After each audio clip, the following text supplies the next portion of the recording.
Welcome into Turney Ford Field, the site of Week 1 of the high school football season, and it is the high school football game of the week presented by Mayberry's Furniture, and we got a showdown for you tonight as the Coalfield Yellow Jackets take on the Gordonsville Tigers. I'm Noel McKay on the call here on the Quality Family UCR Media Network. Thrilled to be joined in the broadcast booth, the Gentry's Power Equipment broadcast booth, by my broadcast partner, Jeremy Tollison. Head coach Michael Dodgen on the sidelines. The lovely Madison McKay producing things for us as we are live on the main UCR Facebook page and YouTube channel and on the Hub Plus Roku app. Excitement in the air. 7 broadcast games across the UCR Media Network tonight and tomorrow. We are very much looking forward to Week 1.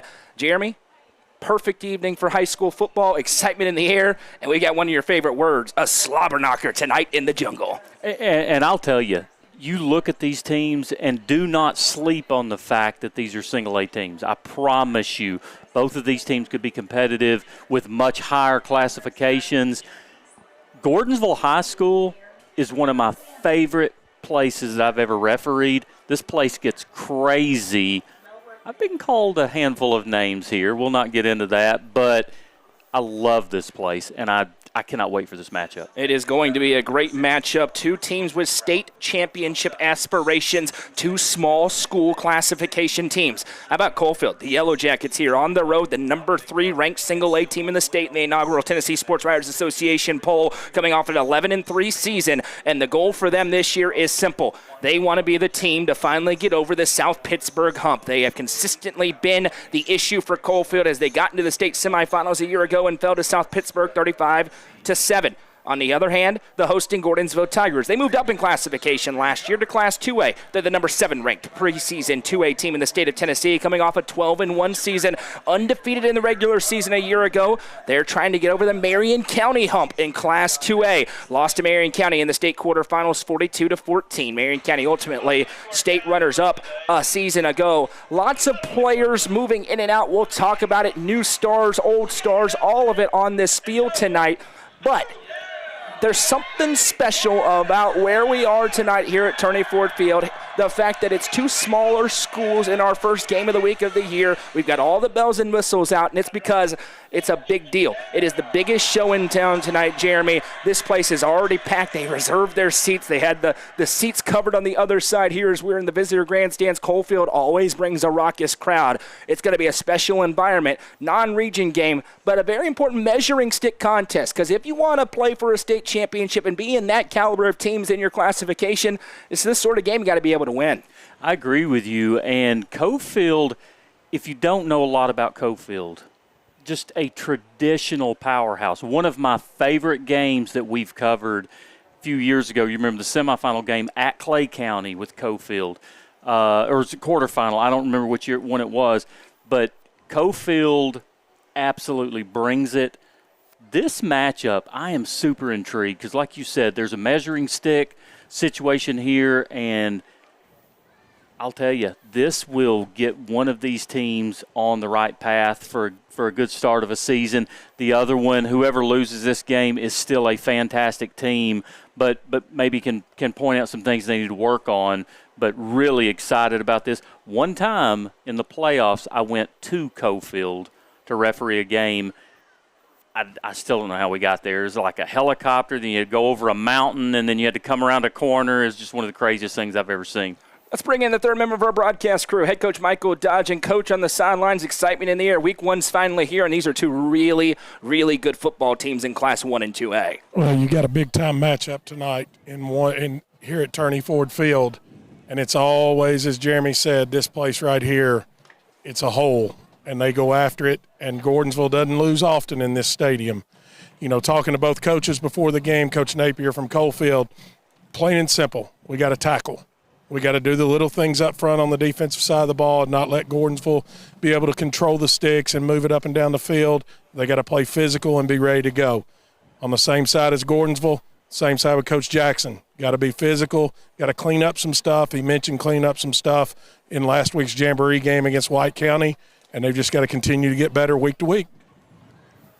Those are the Swallows Insurance keys to the game. I mentioned it is a busy night across the network this evening. Let's run down the list. Here, Gordonsville, Coalfield. Over on UCR Mid-State, you may have already liked that page. It used to be called Tennessee Talk. We want to welcome Chad Withrow and Jonathan Hutton to our airwaves here at UCR. Cameron Hughes is producing things. Ella Fox is on the sidelines there in Smyrna. Tonight is the Smyrna Bulldogs welcome in the Brentwood Bruins. You got a look on your face, Jeremy, about that. How about that one? I just can't listen. I understand that I probably wasn't toward the top of the list of on-air personalities for UCR, but I promise you, when you were able to lure these two guys in, I definitely did not move up the list. These two are legends. Well, I will say this. Contrary to what some may think, this is God's honest truth. We're so happy to have them. It didn't take much luring, which is a testament to the team that we've built and the content that we've produced, that they wanted to come call games for us here at UCR. The UCR Mid-State Game of the Week is live over on the UCR Mid-State YouTube channel and Facebook page over on UCR2. A big one tonight in Baxter. A team we'll see next week when they welcome in Greenville, the Upperman Bees. How about George Quarles coming back into the high school ranks, taking on one of the winningest coaches in Upper Cumberland football, the winningest coach in Upper Cumberland football in the last decade, Adam Kane. The Bees and Knox Webb getting started in just a few minutes on UCR2. UCR3, big game. Not a region game anymore, but important start. Coach Mark Wattenberger back at Cumberland County. Caleb Qualls, second season at Livingston. Last season, LA set the tone with a dominant win. Looking to do it again tonight. The GOAT, Craig Cantrell, on the call there alongside Josh Scott. Welcome back to UCR to Josh Scott. Over on UCR4, Tim Scruggs, Colin Castleberry had the call from Rutherford County as Siegel hosts the Cookeville Cavaliers. Important game for Cookeville, looking at their early season slate. And over on the Warren County Sports Authorities page, it's Warren County and DeKalb County. On the other side, we'll set the tail of the tape between these two teams and get to all the action. It's the Yellow Jackets and the Tigers in the high school football game of the week, presented by Mayberry's Furniture on the Quality Family UCR Media Network. Mayberry's Furniture has been family-owned and operated since 1946 and is now serving the Upper Cumberland with locations in both Crossville and Cookeville, offering the largest array of solid wood furniture and mattresses in the area. They also provide a best price guarantee and in-house service and delivery. Stop into their 15,000 square foot showroom at 1020 South Willow Avenue in Cookeville to see their selection of Amish solid wood, flex steel, Tempur-Pedic, Sealy Posturepedic, and much more today. Mayberry's Furniture is proud to be the presenting sponsor of the high school football game of the week on the UCR Media Network. At the Quality Family, we believe care isn't just a service, it's a promise. Whether you're bouncing back from surgery, navigating a serious illness, or need essential equipment to stay independent, we provide skilled home health, compassionate hospice, and reliable DME services right where you need them most. At home. Covering communities in Kentucky and Tennessee, we're in your corner. The Quality Family. Trusted care right where life happens. Gentry's Power Equipment is your one-stop shop for all of your outdoor needs. Located at 755 Buffalo Valley Road in Cookeville, Gentry's Power Equipment is your local Steel and Exmark dealer. With a huge selection of outdoor power equipment, including chainsaws, blowers, trimmers, mowers, pressure washers, and more. They are your local shop for high-quality equipment. They can service your equipment too, locally owned and operated. Gentry's Power Equipment is a proud supporter of this broadcast on the UCR Media Network. Rock and Roll Sushi is the Upper Cumberland's home for bold flavors in a rocking environment. Featuring delicious and unique sushi, ramen, and hibachi options, along with a full bar, they've got what it takes to make your game day dining experience great. Stop in at 541 South Willow Avenue in Cookeville so their friendly staff can take care of you, or order online at rockandrollsushi.com. Rock and Roll Sushi is proud to be the presenting sponsor of the Friday Night End Zone Show on the UCR Media Network. Nelson Trophy and Screen Printing is proud to support student athletes and athletic departments throughout the Upper Cumberland. They are also proud to sponsor Nelson Trophy and Screen Printing's Player of the Game on this broadcast. From trophies to t-shirts, they can do it all. Be sure to stop by and see them at 120 Circle Drive in Allgood, or give them a call at 931-537-9559. Nelson Trophy and Screen Printing, proud sponsor of this broadcast on the UCR Media Network.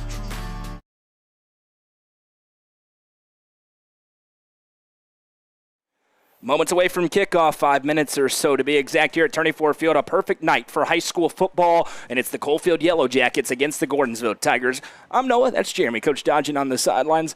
The lovely Madison McKay is producing things, and she's producing things in a major way. We got games all over the place thanks to the team. We welcome those who are new and those who are just coming back. You could do us a favor. Like this broadcast, hit the thumbs up button, share it, and the race is on. At the current pace we usually have at the start of football season, we are less than a month away from 50,000 followers on the main UCR Facebook page. You can help us get there. Over half the people who watch our broadcast aren't following the page, which is crazy to me. But we can change that real quick if you would just follow the page. We're going to have the coin toss for you here at midfield. As Coach Dodgen's there, we appreciate our white hat official Mike Wheeler for allowing us to do that.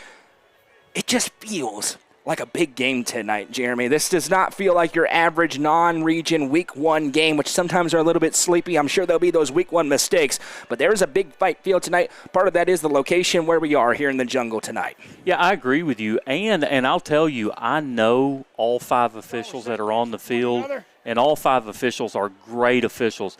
I will tell you, there's probably not 1 or 2 better crews in the area tonight. Mike Wheeler, this is Wayne Price. Okay. Congrats on being captains. Super proud of y'all. So here's the thing. This right here will get you in more trouble than any of your football plays. So we need it clean, and we expect that sportsmanship from all of y'all. All right? So you're going to be the visiting team, Coalfield. I've got a coin. It's a head and it's a tail. You see the head and the tail. What are you going to call? Heads. He's called what? Heads. Heads. I'm going to flip it. If I drop it, we'll flip it again. He said what? Heads. The head. You want the football. You want the football. Okay, which way do you want to go? You want to defend the scoreboard.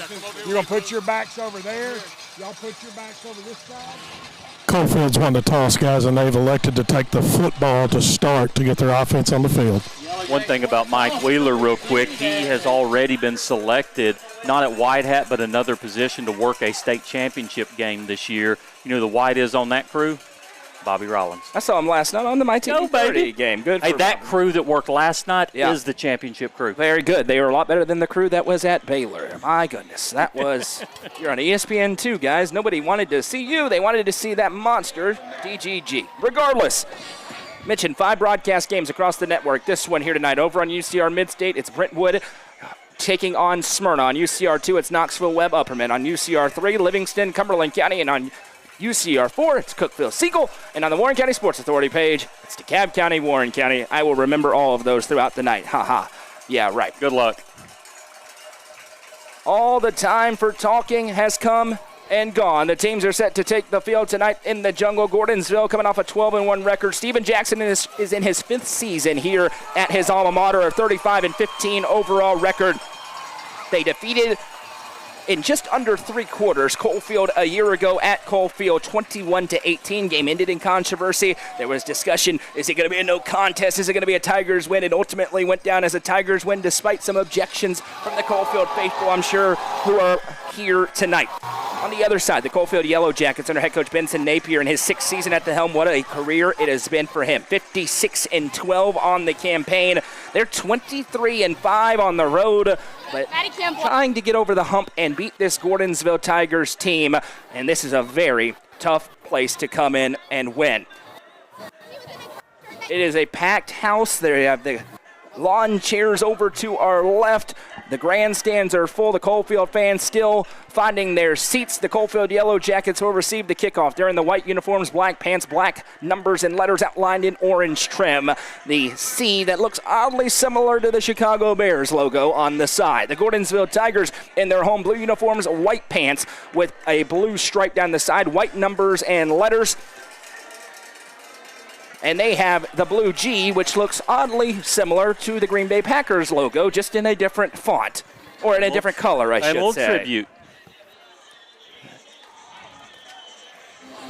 It's time to finally play high school football. Caleb White, the sophomore kicker, is on to boot it away. He'll kick left to right on your screen. Sure are happy that you're along with us here on a Friday night in the Upper Cumberland. It's been a long time coming for this one tonight. Hayden Hedrick, the senior, back deep to receive for the Yellow Jackets. We've seen Gordonsville mix up the kick styles in the preseason. We saw them, of course, improving ground preseason with the Gordonsville Tigers, and it's culminated here with week number 1. White races up. Let's get it on in the 2026 high school football season. A good kick is going to be fielded at about the 8-yard line by Hedrick. He's at the 15 to the 20, lowers the shoulder, and the cavalry arrives for the Tigers and put him down. And I mean everybody in a blue uniform was there on the stop. They'll spot it down at the 24-yard line where it'll be 1st and 10 for Coalfield. Hey, get ready. Watch this. This is going to be a physical football game. And I'm super excited. I'll tell you, I am so excited to watch Jack Treese tonight at quarterback. I've not seen him in person, but I've heard great things. Let's watch this. Jack Treese mentioned a Mr. Baseball finalist a year ago. He's the starting quarterback for this Coalfield team. He leads his troops out, working right to left. In the pistol set here. Takes the snap, going to give to the tailback up the middle. Little hole to rumble through. Finishes for some extra yards on a gain of about 5 yards. As it gets started, there's Hayden Hedrick, mentioned him on the kickoff return. He will touch it a lot tonight. It'll bring up 2nd down and 7 here for the Yellow Jackets. They're quickly back up the ball here. Really liked watching Brooks Treese run in there and clean that play up. And now we get the hard count, and it works as it looks like early movement on the Gordonsville defense. And that's what you don't want to do early in the season. I mean, the football's right in front of you. What you don't want to do is just these easy, simple mistakes. Give up 5 yards. Now it's 2nd and 1 instead of 2nd and 6. Got to get our head in the game here. 2nd and 1 here for Coalfield. They stay in this set pretty much the whole game. They mix it up every once in a while. Treese takes the snap, going to give again to Hedrick. And he knows he just needs about a yard, so he'll push past the 35-yard line to the 36. Tigers defense to it quickly. And the story for Gordonsville, they're going to be a defensive team this year, a little bit less playmaking in the quarterback position with no Jay Foster. 20-20, bend, but don't break when they get into the red area. You've seen that already here as Coalfield starting to move. They're down to the 36-yard line, 1st and 10. Jack Treese, the senior, leads his troops out. He'll send one receiver out wide to the right. Man in the backfield behind him is Hedrick. Snap taken, handoff to Hedrick this time. He'll be wrapped up from behind and dropped after a gain of a couple. It's a pretty good job on the weak side pursuit by a senior. They're going to hear his name a lot this year, Wyatt Langford on the stop. Until we can see Gordonsville get a little more push from that defensive line, if I'm Coalfield, I'm good. 3-4 yards a run and just keep it simple. Gordonsville has got to get a push up from the defensive line. 2nd down and 7 upcoming here for Coalfield. Treese remains in the pistol set, takes the snap. Hedrick's going to run the ball 100 times tonight. He breaks one tackle, still on his feet, and then help arrives for the Tigers. They'll make the stop at about the 42-yard line. It'll bring up 3rd down here and about 3. And we'll break this out, presented by our friends at Henry Brothers Roofing. Instant replay this year. We're very much excited about the new bells and whistles that we have. And the first 3rd and not easy situation so far for Coalfield. 3rd and 4 from the 42-yard line. Hedrick runs the ball like he's 30 pounds heavier than he is. First 3 receiver set we've seen out of the Yellow Jackets so far. 2 to the left, 1 to the right for Treese in the pistol. Hedrick behind him. Little hard count this time. Gordonsville more prepared. They don't jump. 9:35 to go in the opening quarter as time ticks down. Gordonsville shows pressure. They bring it. They'll hand underneath, and there is absolutely nothing doing.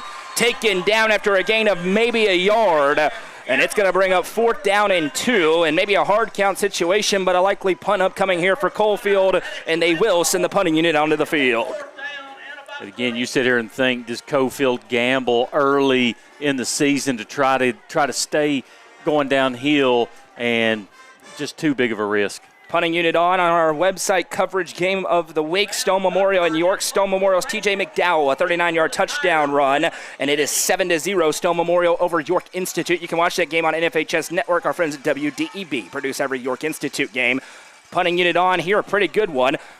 Returnable, fielded at the 21-yard line, making one man miss and then being wrapped up. Great pursuit for the Yellow Jackets as Waylon Kennedy, the senior leader of this football team, doesn't get anything on the return. Hey, stick right there on that play. I'll tell you, no return. 8:37 to go, and we will see two quarterbacks for Gordonsville. Cruz Fry, the junior, Ryder Roberts, the sophomore. It is a true two-quarterback system. They run everything in the playbook for both guys, but it is the junior who will start under center, and some new playmakers to get the ball to, and one major playmaker. One of the top playmakers in the Upper Cumberland has transferred from DeKalb County here. He's on the field to start. It is Ryan Lyons. He is going to make some big plays this year as they will go under center, 1st and 10 Tigers. Snap taking, going to hand to Cam Stott. Stott puts a foot in the ground with a big hole, and he'll jump forward. One of the best two-way offensive lines in the state of Tennessee resides here in Gordonsville, and unfortunately, one of the Yellow Jackets is a bit slow to get up after an awkward collision. And with small school football, nearly everybody's going both ways. Injuries count for double at this level. Absolutely. Now, one thing about Gordonsville, and Coalfield, I'm sure, but Gordonsville at 5 years old, 6 years old in the little turf league here, they're running the same stuff. And these kids have been running this offense, blocking like this for 10 years, and now it's time to show up and play for your hometown team. And, Jeremy, to echo that point, that seems to be the common thread of every school in the Upper Cumberland right now that has small-town football. That seems to go around everywhere you look. The injured Yellow Jacket is the senior linebacker / tight end, Blake Hester, was just a part of the tackle there on Cam Stott, and gives us an opportunity.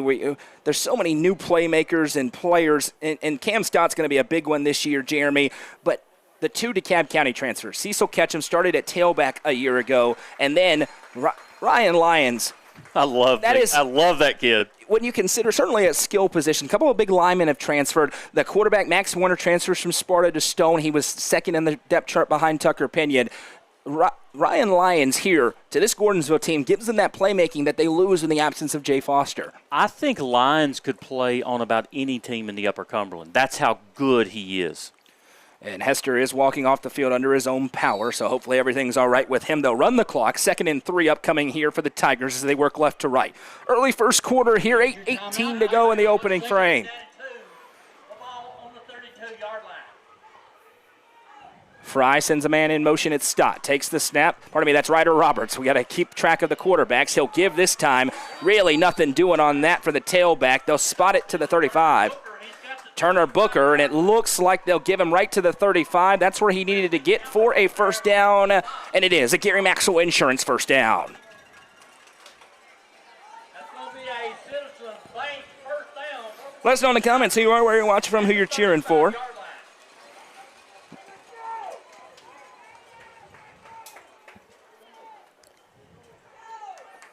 And you see the little camera glitches here. We'll get it corrected as quick as we can. Trips to the left here, 1st and 10, little hard count action, and we've got early movement. The only question is who moved first. This one I think is going to go on the offense. I agree. It is going to be a false start against the Tigers, so a 1st and 10 becomes 1st and 15. They'll spot it back to the 30-yard line. And what you obviously don't want to do there, you run a couple of good plays, get a first down, and then all of a sudden you put yourself behind the sticks at 1st and 15. Just, again, what we're seeing, Coalfield and Gordonsville, just that early season jitters. 1st and 15 from the 30. First offensive drive for Gordonsville after forcing a punt after one first down on the Yellow Jackets' opening drive. Quarterbacks were 2 and 7, and they look very similar from this angle. This is Cruz Fry, we believe, under center. Now in the eye. He'll turn and hand off, making one man miss, and then barreling forward, a big collision. We told you it's a physical football game tonight. A gain of about 4 that time. And it's Cecil Ketchum, another transfer in from DeKalb County, was the starting tailback a season ago in Smithville, and now he's going to play a big role in the backfield for the Tigers. Yeah, if you're Gordonsville, you like what you see here. I mean, we've got the offensive line's part in the Red Sea here, and there's no contact by the defense till he's 2 yards past the line of scrimmage. Watch Lions here. All alone on the him. island. This is a big moment for James Belize, the senior DB. Snap taking, going to give to Stott on the jet sweep. Stott bounces to the outside at the 30. Stott with a flag down is taken down at about the 41, but he was released on a hold on the edge. This one's coming back. What number was on the hold? I thought Lyons' block was pretty good. I did as well, but we'll see. It is signaled as a hold. It would have been 3rd and short. Instead, it's going to be 2nd and long. It'll be 10 yards from the spot of the foul. Occurred past the line of scrimmage as we near the midway point here of quarter number 1.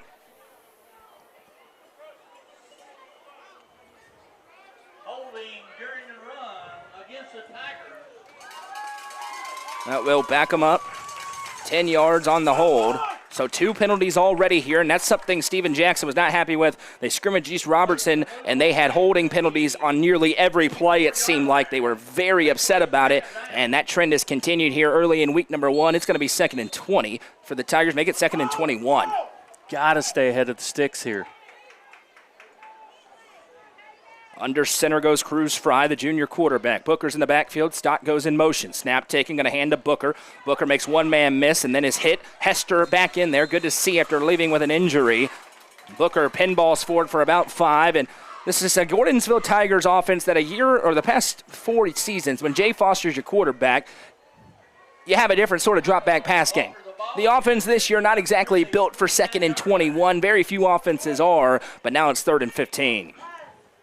What are you seeing with these quarterbacks and how they can throw the deep ball? Yeah, it's been kind of 50-50 stuff so far in the preseason. They've got real weapons on the outside, to mention Waylon Kennedy, Ryan Lyons, certainly. And you're going to get to see it here as they're going to go with a little Tennessee formation. 2 receivers stacked out each direction for Ryder or Roberts. Roberts takes the snap. It's a quarterback keeper up the middle. Nothing doing here. Roberts spins forward. Gets past the line of scrimmage before the penalties at the 36-yard line, but it's going to be 4th and 9. And here comes the punting unit for Steven Jackson's Tigers. I think in that situation, they were just playing it safe, and you run the quarterback draw there, and just realize, hey, my defense played pretty good in that first series. Let's punt the ball. Let's kind of figure some stuff out and have our chance again in a moment. Turner Booker on to kick this one away. Dropping back, we said his name a bunch already, Hayden Hedrick. Low spinning kick, pretty good one, bounces at the 40. Hedrick fields it on a hop at the 30. Tiptoes down the sideline to the 45. Now weaves past midfield, still on his feet. Hedrick all the way back. It's going to be a net of only about 8 yards on the punt for the Tigers, and it is great field position on a tremendous return by Hayden Hedrick. You know, on film, if you were watching that, you see that block that sprung him open there at about the 41-2-yard line. You know, the rule is you can't block in the back, but I really felt like he got the side of him, and just a good block, sprung him, and was able to pick up an additional 15 to 18 yards. 1st and 10 upcoming here for Coalfield. 4:56 to go in the opening quarter. 1st and 10 on the 43. Pistol set here for Jack Treese. We've not seen him air it out yet. It's been Hayden Hedrick left, Hayden Hedrick right, Hayden Hedrick down the middle. Snap taken. Play fake. Treese. Broken play. Wide open. Touchdown, Yellow Jackets. Nobody within a country mile of Lane Adcock, and Coalfield strikes first. And that's what you get there. You lull them to sleep with that draw, and then all of a sudden throw it over the top, and he's wide open. Wide open down the field. It had been run, then hard play action, and the Yellow Jackets strike first here on the road. Kicking unit on with 4:48 to go in the opening quarter.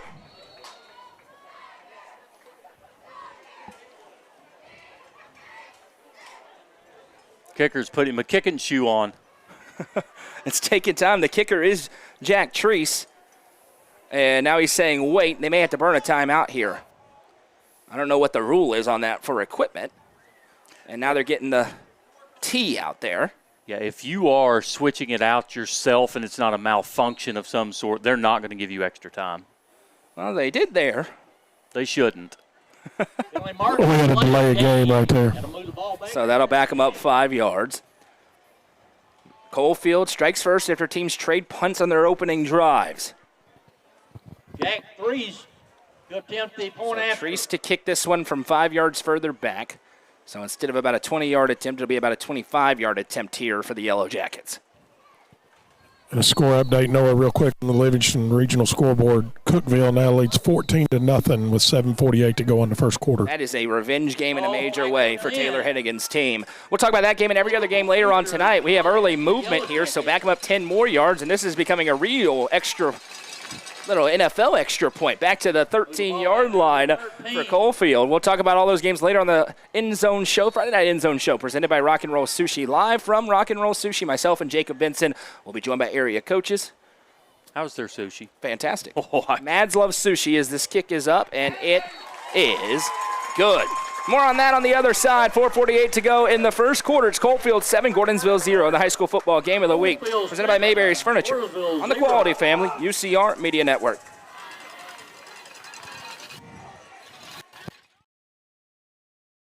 A reputation is built on results. At Upper Cumberland Commercial, our client's success is our greatest portfolio. Whether you're selling for a premium or leasing to the perfect tenant, we make the market work for you. And we stay long after the deal is done, providing the expert management your investment deserves. Upper Cumberland Commercial. Process, precision, performance. Give us a call today at 931-284-9098 or visit us online at uppercumberlandcommercial.com. UCR has one goal: shine a huge spotlight on student athletes. Over the past 4 years, we've built one of the top high school sports media outlets in the country. Game broadcasts, weekly shows, cinematic recaps, stories, photos, and more. UCR does it like nobody else. This year, we're expanding into the mid-state and adding Tennessee Tech University. If you own a business, come join the ride and get your company in front of millions of viewers. Send a message to our Facebook page for more information. UCR, get your popcorn ready.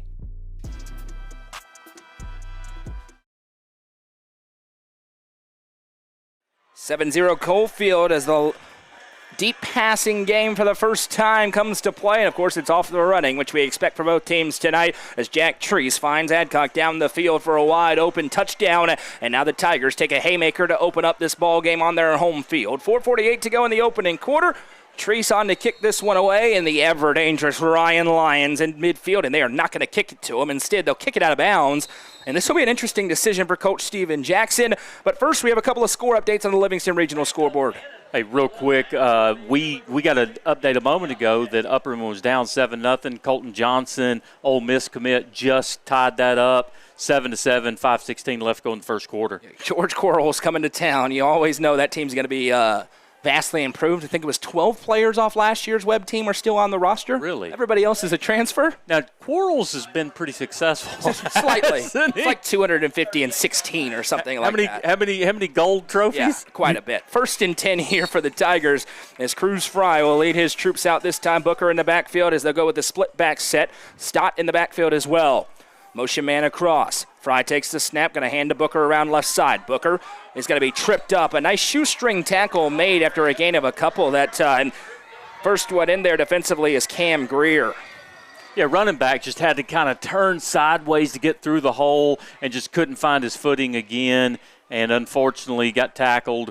Probably, had he been able to get through there, could have got another 2 or 3 yards. Instant replay on the game of the week this year presented by Henry Brothers Roofing. 2nd down and 7 here for the Tigers, who would love to put a drive together. Teams traded punts on their opening drive. Then Coalfield gets the first points of the ball game. Stott out to the right, Kennedy to the left. One back in the backfield here in the shotgun set. Motion man across. Snap taken. Going to give up the middle again. Booker, he's hit immediately. Trying to get forward. He'll be dropped after a gain of maybe 2.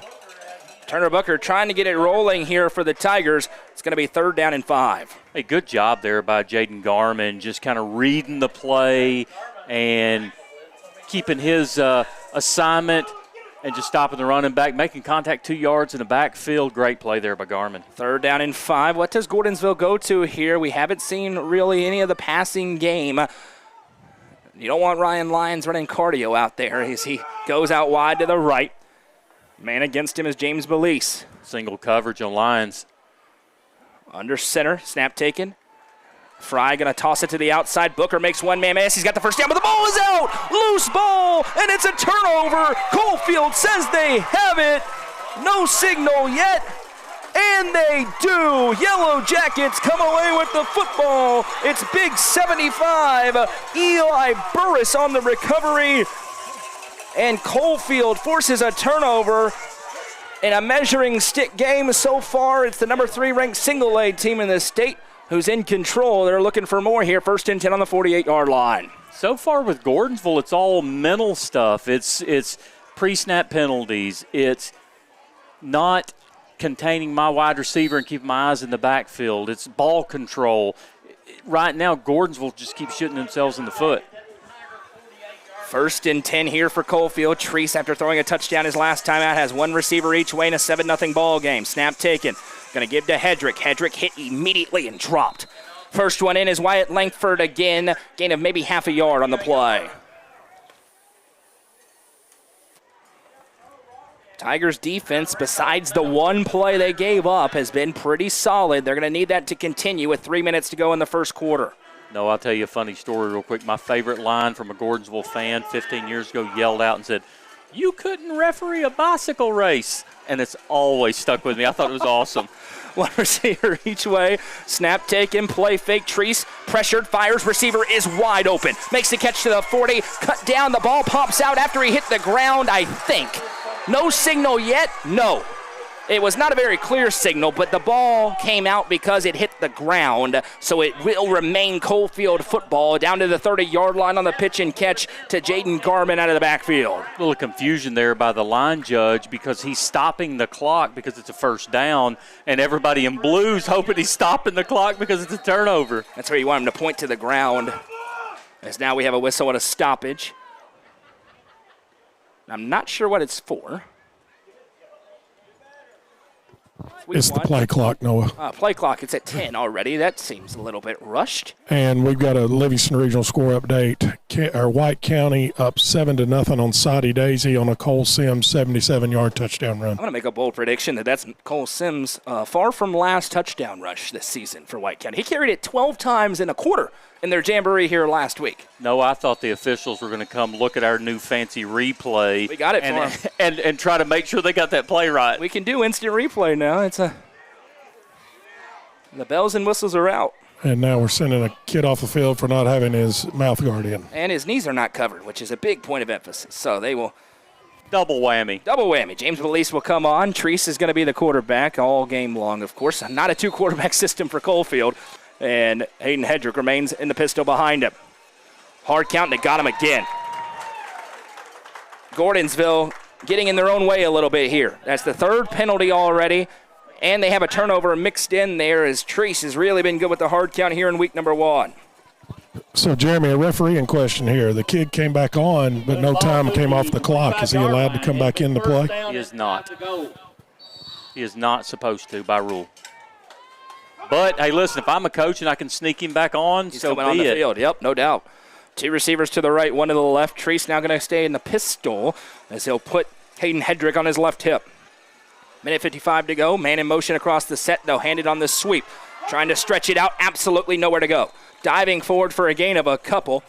As a host of Tigers were in there. Turner Booker, first one there.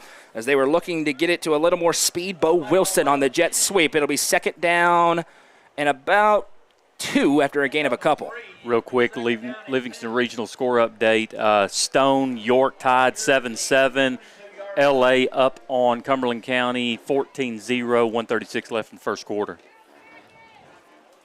2 receivers to the left, 1 to the right for Treese as he breaks the huddle here. We tick near 1 minute to play in the opening quarter. Coalfield leading 7-0 here on the road in the jungle tonight. It's the high school football game of the week presented by Mayberry's Furniture. Motion man across is Wilson. They're going to hand off. Absolutely nobody fool. Taken down immediately. A tremendous play by Bryson Johnson, the sophomore linebacker. And it's going to be 3rd down and a couple after a gain of 0 on the play. Johnson read that play and absolutely blew it up. That was impressive. Without question, it's 4-down territory here for Coalfield. 3rd down and make it 3 here for the Yellow Jackets. They're on the Tigers' 23-yard line. Treese breaks huddle. He'll send 2 to the right, 1 to the left. They've been giving Hedrick a little bit of a break after he was heavily involved early on in the frame. Is this the time they go back to him? Yes. Backwards. And that's a backwards pass, and it is a disaster. taken down by Waylon Kennedy. Read it the whole way. I believe that was a trick play being designed, but Waylon Kennedy didn't allow it to set up. It's a huge loss, and it's 4th and 11 now for Coalfield. I agree. 24 is trying to leak out, but the play was blown up so quickly. He was only about 6 or 7 yards downfield until the play got blown up. I thought it was going to be a double pass as well. Gordonsville, great job not allowing them to develop that play. First momentum-changing play for the Tigers. 4th and 11 on the other side after one here in Gordonsville. It's 7-0 Coalfield in the high school football game of the week, presented by Mayberry's Furniture on the Quality Family, UCR Media Network. Citizens Bank is proud to be the presenting sponsor of Proving Ground with the Gordonsville Tigers. Citizens Bank has been the same bank with the same name, proudly serving our neighbors since 1929. Founded in Carthage and still locally owned, Citizens Bank is committed to supporting our communities, schools, families, and local businesses across Smith, White, and Putnam counties. With 7 convenient offices and a 5-star rating from Bauer Financial, we bring strength, service, and hometown banking you can trust. Member FDIC.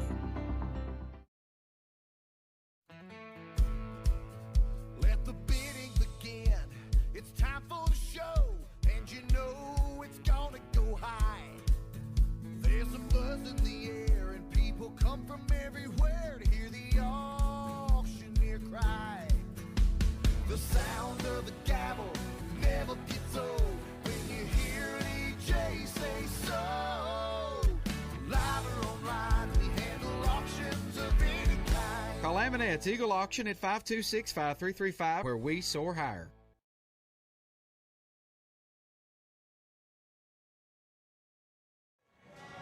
Second quarter set to get underway here at Turney Ford Field. 7-0 Coalfield, and it's decision time.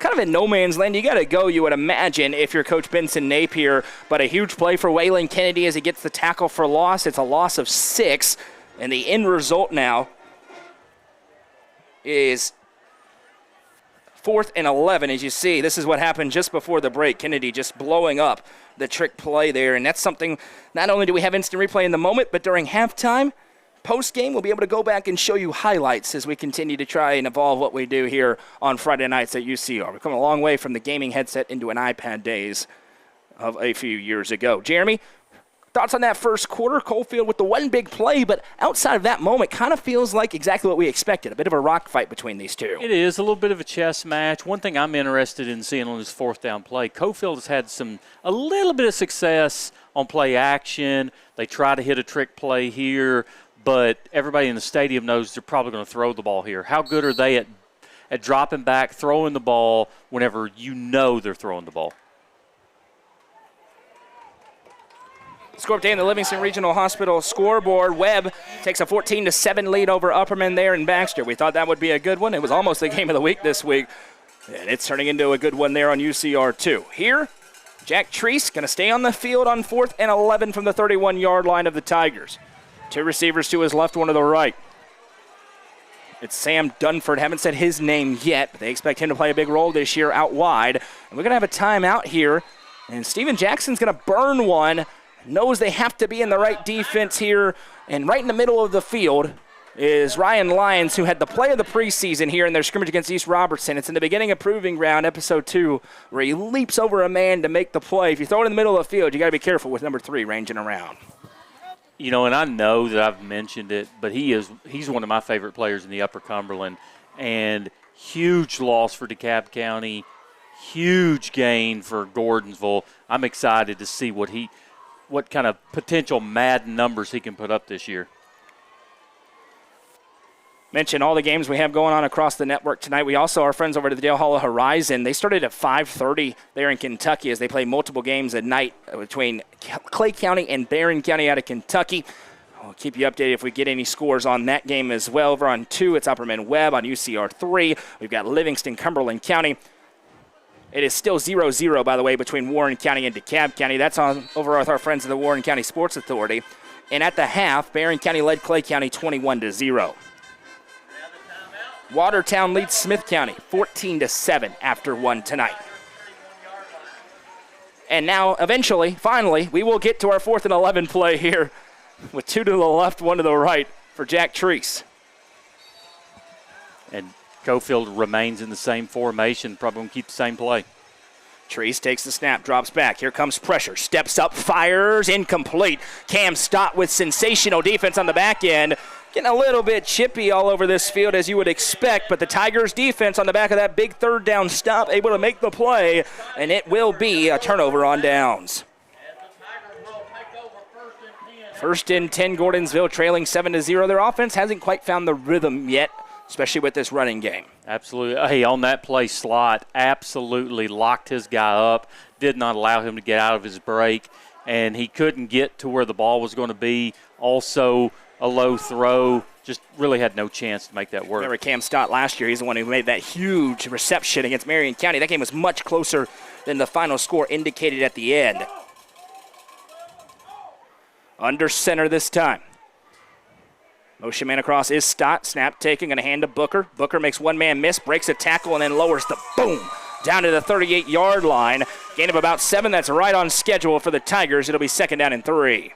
So far, this Gordonsville offensive line has been very impressive. It seems every play there is no contact to the running back or the quarterback until he's beyond the line of scrimmage. Coalfield's not getting any penetration from the defensive line. 2nd down and 3 upcoming here. 7 yards on that pickup by Booker. Bring up 2nd down and Week number 1, half number 1. Keep those comments rolling in. We see them. 2nd and 3 as they break huddle. It's Cruz Fry at the quarterback spot. Him and Ryder Roberts continue to alternate. 2 out to the right, 1 to the left. And now we have another whistle, and a flag is down. It took a long time for that play to get in. And we've got another delay of game, and the penalties continue to mount. So take that 7-yard positive gain, turns into only 2. It's 2nd down and 8 instead of 2nd and 3. And if you're Gordonsville, it's just been encroachment. It's been false start. It's been not getting the snap off in time. It's just mental mistakes early in the season. 2 to the right, 1 to the left. Snap taken. Roberts going to toss it out to Booker. Big stiff arm. And this one with a penalty flag down. This is, I believe, a face mask. The question is, how many yards will it be? As Booker got grabbed up high as he tried to break the tackle, and it is not. Hold? They called a hold instead. And now will Coalfield accept that and turn it to 2nd and 18 or keep it 3rd down and about 8? Yeah, I was watching the tailback, and I thought he may have gotten into the face mask. I did not see the block on the hold that they called. They'll mark it off. So accepting the penalty all the way back to the 23-yard line, and the penalties continue to mount. Very lopsided in favor of Coalfield right now. It's 2nd and long, making about 2nd and 18 for the Tigers. You know, Gordonsville, they have got to open this game up a little bit. You know, let's use lines. Let's use some of these weapons. Coalfield's just teeing off on the running back. Ryder Roberts now at quarterback, 2 to the left, 1 to the right, and for the 2nd time already in the opening 90 seconds of the quarter, Steven Jackson has to burn a timeout. Gordonsville's just all out of sorts right now as they will burn another timeout. Mayberry's Furniture has locations in both Cookeville and Crossville to serve you. It's their 2nd year as the presenting sponsor of the high school football, basketball, baseball game of the week here on UCR. On Southwell Avenue in Cookeville, they've got their 15,000 square foot showroom. They always have the best sales of anybody in the Upper Cumberland. Stop it and see them. Tell them that you heard them here on the high school football game of the week. Stick around during a Happy Hiller halftime show. We'll have first half highlights. We'll talk about the first half, preview the second, look around the scoreboard across the state on the Livingston Regional Hospital scoreboard, get you updated on games like Maryville, Alcoa, Pearl Cone, BGA tonight, or maybe, who was it? MBA, one of those two? NBA. I'll get there eventually. It's one of the alphabet schools. Exactly. Another timeout called by money alphabet schools. Another timeout called by Coach Jackson. Got to be in the gun here for Ryder Roberts. Takes the snap, looking to throw downfield for the first time. Now he's got to tuck it and run. He's hit and buried. Coalfield all over that one as they track him the whole way. He's stretched out, and Caden Norris gets the sack. It's 3rd. Let's do some geography for the first time this year. For going that way. Caney Fork. Yeah, that's a good one. It's 3rd and Caney Fork here, unfortunately, for Gordonsville, if you're a Tiger fan, which we imagine most of you are tuning in at home. This is all the way back inside the 20. 3rd and forever. They say 23. I think it's even longer than that. Trips to the left. Booker in the backfield. This time it's Fry at quarterback. Fry takes the snap. Looks. Fires. First time Ryan Lyons has touched it. Watch out. To the 20, 25, 30. That's why we've been talking about him. Ryan Lyons to the 50, and he is horse collar down out of bounds. He'll get 15 more. First touch, first big play. The transfer moves the chains on a Gary Maxwell Insurance first down. Gordonsville lucky here on that horse collar because he still fell forward. So sometimes you can just let that go. Ryan Lyons is electric. And this is going to be 15 more for the Tigers. That's why we've been talking about him all night long. It doesn't take much for Ryan Lyons to get rolling. He does, and it is the most explosive play of the game for Gordonsville. Coalfield hates it, and the officials are talking. They may change this. They may wipe this off. He fell forward, and it seems to me there's at least an argument that it's not a horse collar. Well, you can take a look at it again here. And you're talking about if it has to be a pull backwards for it to be a horse collar. Oh, that'd be a tough one if you're Gordonsville to get wiped off the board. And it looks like they are going to call the horse collar tackle. So add 15 more here for the Tigers.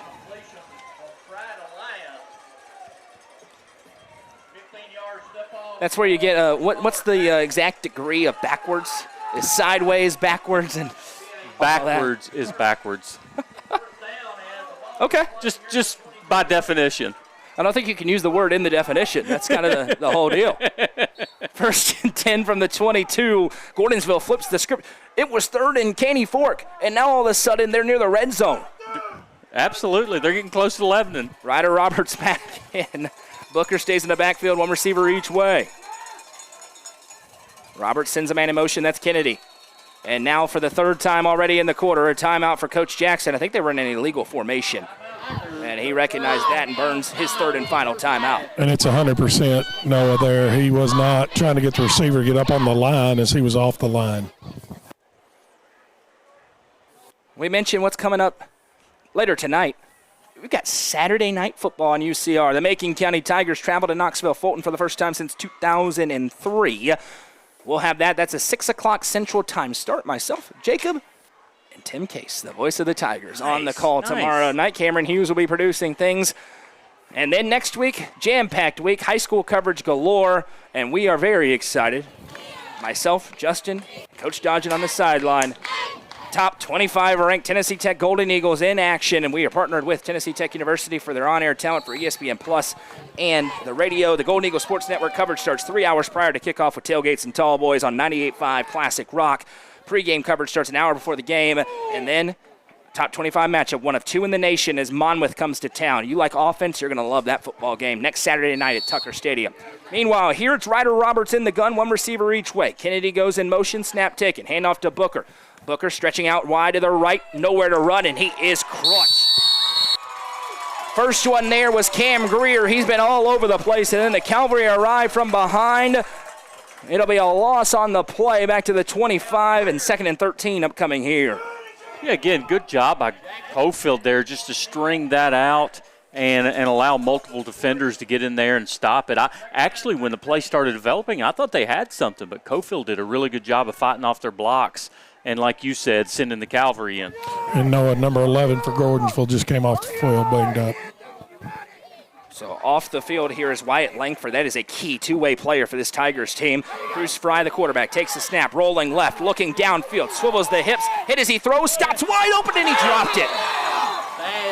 Was wide open. Cam Greer bearing down on him. It's going to be 3rd and long. That had big play written all over it. Instead, it's 3rd and 13. Yeah, at minimum, it's got first down written all over it, and it's just unfortunate to let the ball hit you in the hands, take your eyes off the ball hits the ground.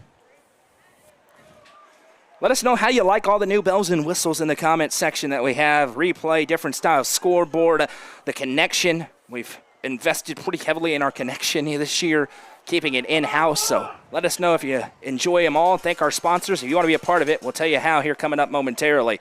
Ryder Roberts takes the snap, play fake, going to keep it himself up the middle. Roberts if nothing else, makes this a go-for-it possibility as he dives forward to the 15-yard line. And it's going to be 4th and manageable here, and this is 100% go-for-it territory for Gordonsville. 4th and 4 here for the Tigers.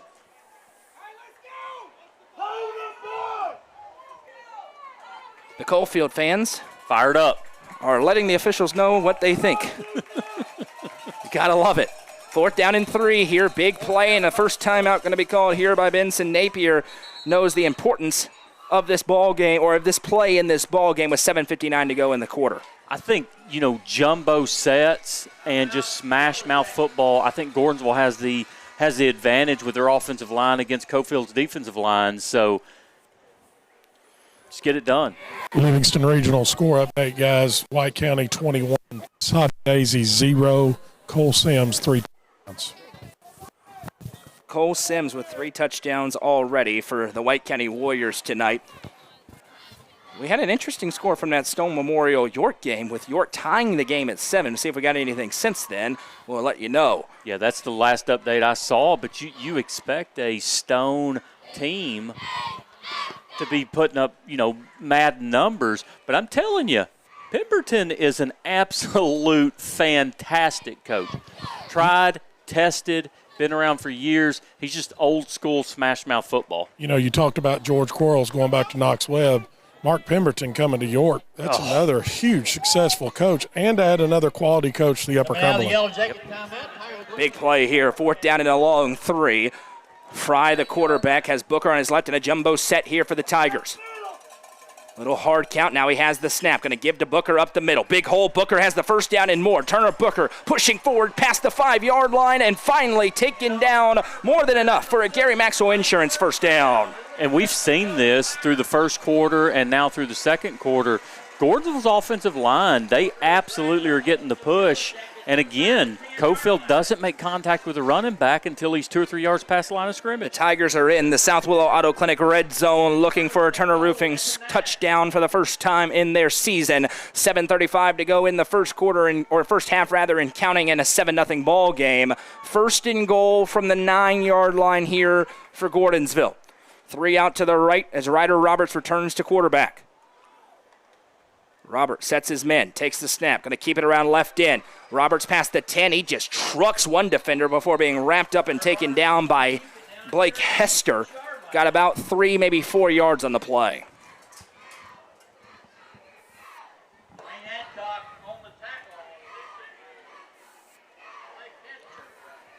Score update on the Livingston Regional scoreboard. Livingston all over Cumberland County, 28-0 early in the second quarter there over on UCR 3 tonight. Talk about hiring an experienced coach. I know Cumberland County hasn't had the success that they've wanted over the last few years. Wattenbarger is a fantastic coach. Cruz Fry back at quarterback. Turner Booker in the backfield with him. Everybody in the box. Snap taken. Fry going to keep it himself. He's hit immediately in the backfield and then is crunched down. Jaden Garman, first one in defensively for the Yellow Jackets. It's going to be 3rd and goal from the 9-yard line as they lose the original 4 they got on the last play. First time tonight we've seen Coalfield get the pressure in from the defensive line and just create havoc in the backfield. And I'm telling you, we're calling Garman's name all night long. We're probably not going to hear that quite a bit. And guys, look at the defensive alignment for Coalfield when Gordonsville switched quarterbacks. When Petty's in there, it's almost like they stack up the middle, like they know they can't, that he's not going to go to the outside. Yeah, it's both defenses have been really good. There's been one explosive play each direction. The Jackets scored on theirs. Man in motion across for Roberts. He'll pitch it in front. Waylon Kennedy around the left side. He is slung down. Absolutely nowhere to go as he is ripped down by Eli Ritter. The senior forces a 4th and goal from the 10-yard line, and this is decision time for Steven Jackson. This Coalfield defense has bowed up in the red zone. Offense staying on the field, not much of a kicking game, especially in the field goal department for the Tigers this season. And they're going with a little bit more of their speed. Stoughton Lions race back onto the field. 5:12 and counting to go in the opening half. It's 7-0 Yellow Jackets. If it's me, I'm going to Lions. Lions all alone on an island to the left. And now we've got a whistle and a timeout called by Coach Napier. Everybody's burning in their timeouts. Can't take them with you.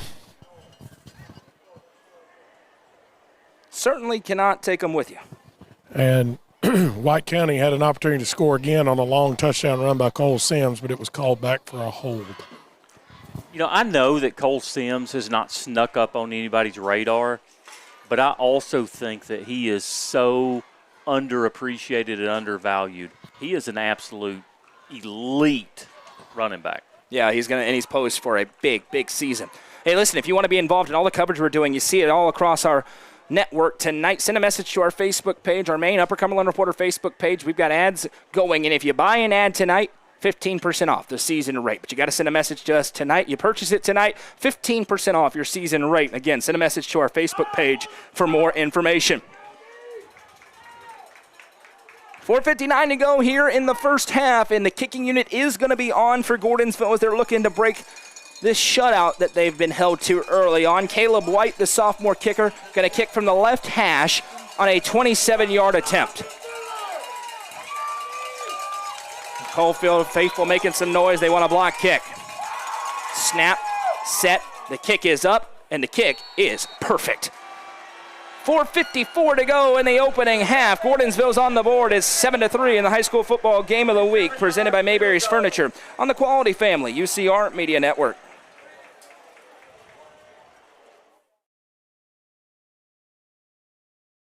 Turfmasters Landscape Management has been serving the Upper Cumberland since 1996. They offer a variety of services, including lawn maintenance, landscape design and installation, landscape lighting, irrigation systems, and more. They also provide snow and ice removal during the cold winter months. For more information, contact Matt Wilson at 931-261-1587 today. Turfmasters Landscape Management is a proud sponsor of this broadcast on the UCR Media Network. Welcome back as we are revving up towards halftime. 4:54 to go in the first half. Gordonsville on the board on the 27-yard field goal. That was good by Caleb White to make it 7-3. Each team's had one explosive play in the passing game. Coalfield's led to a touchdown. Gordonsville's led to a field goal. Livingston Regional scoreboard update. Livingston Academy is just absolutely opening the can now. It's 35-0, 7:24 left to go in the first half. Jamison Kendall with a pick six. They are pouring it on against Cumberland County. Caleb White on to kick this one away. Said his name a ton early on, haven't as much since then. Hayden Hedrick back deep to receive. He had a huge punt return to set up the passing touchdown earlier on. This one booted over to the right side, fielded clean at the 10-yard line. Trying to line it up to the 15, splitting one group of tacklers before being dropped down at about the 22-yard line. That was promising for a moment, then good pursuit by the Tigers defense, or special teams rather. They'll bring up 1st and 10 from the 23-yard line. Absolute huge series here by Gordonsville on defense. You know, you get the ball to start the third quarter. You cannot let Coalfield score before the half. Perfect night for high school football.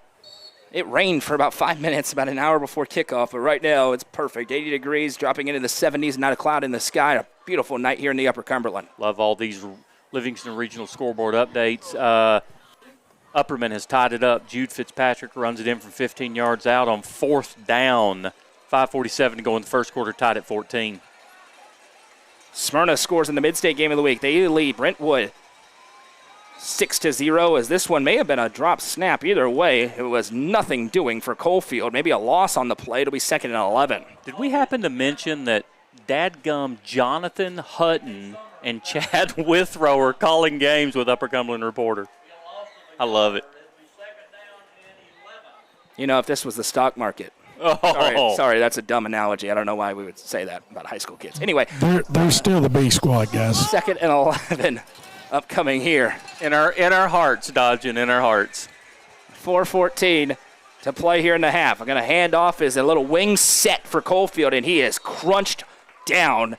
Bo Wilson, he's got the speed, and that time able to pinball forward to about the 26.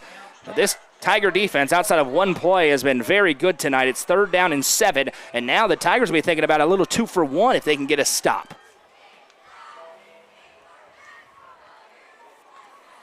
The Undertaker coming in. Did you hear that? Hey, the PA's on point Let's tonight go. here at Turney Ford Field. 2 to the right, 1 to the left. Pistol set for Treese. Perfect passing so far. Takes the snap, dropping back here. He's going to hand off on the draw. What a play design. Wiggling through traffic. Now spinning off of one tackler and down near the 45-yard line. What a play call and execution there for the Yellow Jackets as Hayden Hendrick moves the chains for the first down. Yeah, Treese absolutely sold that. Everybody except for Treese and the tailback thinks it's a pass, and I'll tell you, great play call. Waylon Kennedy finally able to ride down Hedrick, but not before a huge gain of about 20 yards. And it'll bring up 1st and 10 for the Jackets. Snap taken for Treese. Going to turn and hand off to Hedrick this time on the stretch play. He's hit hard. Got a hold. Gets forward, and there is a flag down, and this one is definitely coming back. That's not a pancake. That's a hold, and it'll back him up 10 yards. And the Tiger who got held is down and in some pain. That's Chris McLean, the senior 6 foot, 215-pound defensive lineman who's being tended to quickly by the trainer. You can't necessarily call it this way, but he got held like 3 separate times. So they got the first one pretty quickly, but he let go, held him again, let go, and held him again. We'll step aside while they tend to the injured Tiger here on the Quality Family UCR Media Network. The Crouch team with Highlands Elite Real Estate proudly presents this 4-bedroom, 2.5-bathroom home with over 4,500 square feet. This home sits on 3 private acres in Allgood and is just a short golf cart ride away from White Plains Golf Course. For more information, visit chadandamycrouch.com or call 931-979-1191. The Crouch team with Highlands Elite Real Estate is a proud sponsor of this broadcast on the UCR Media Network.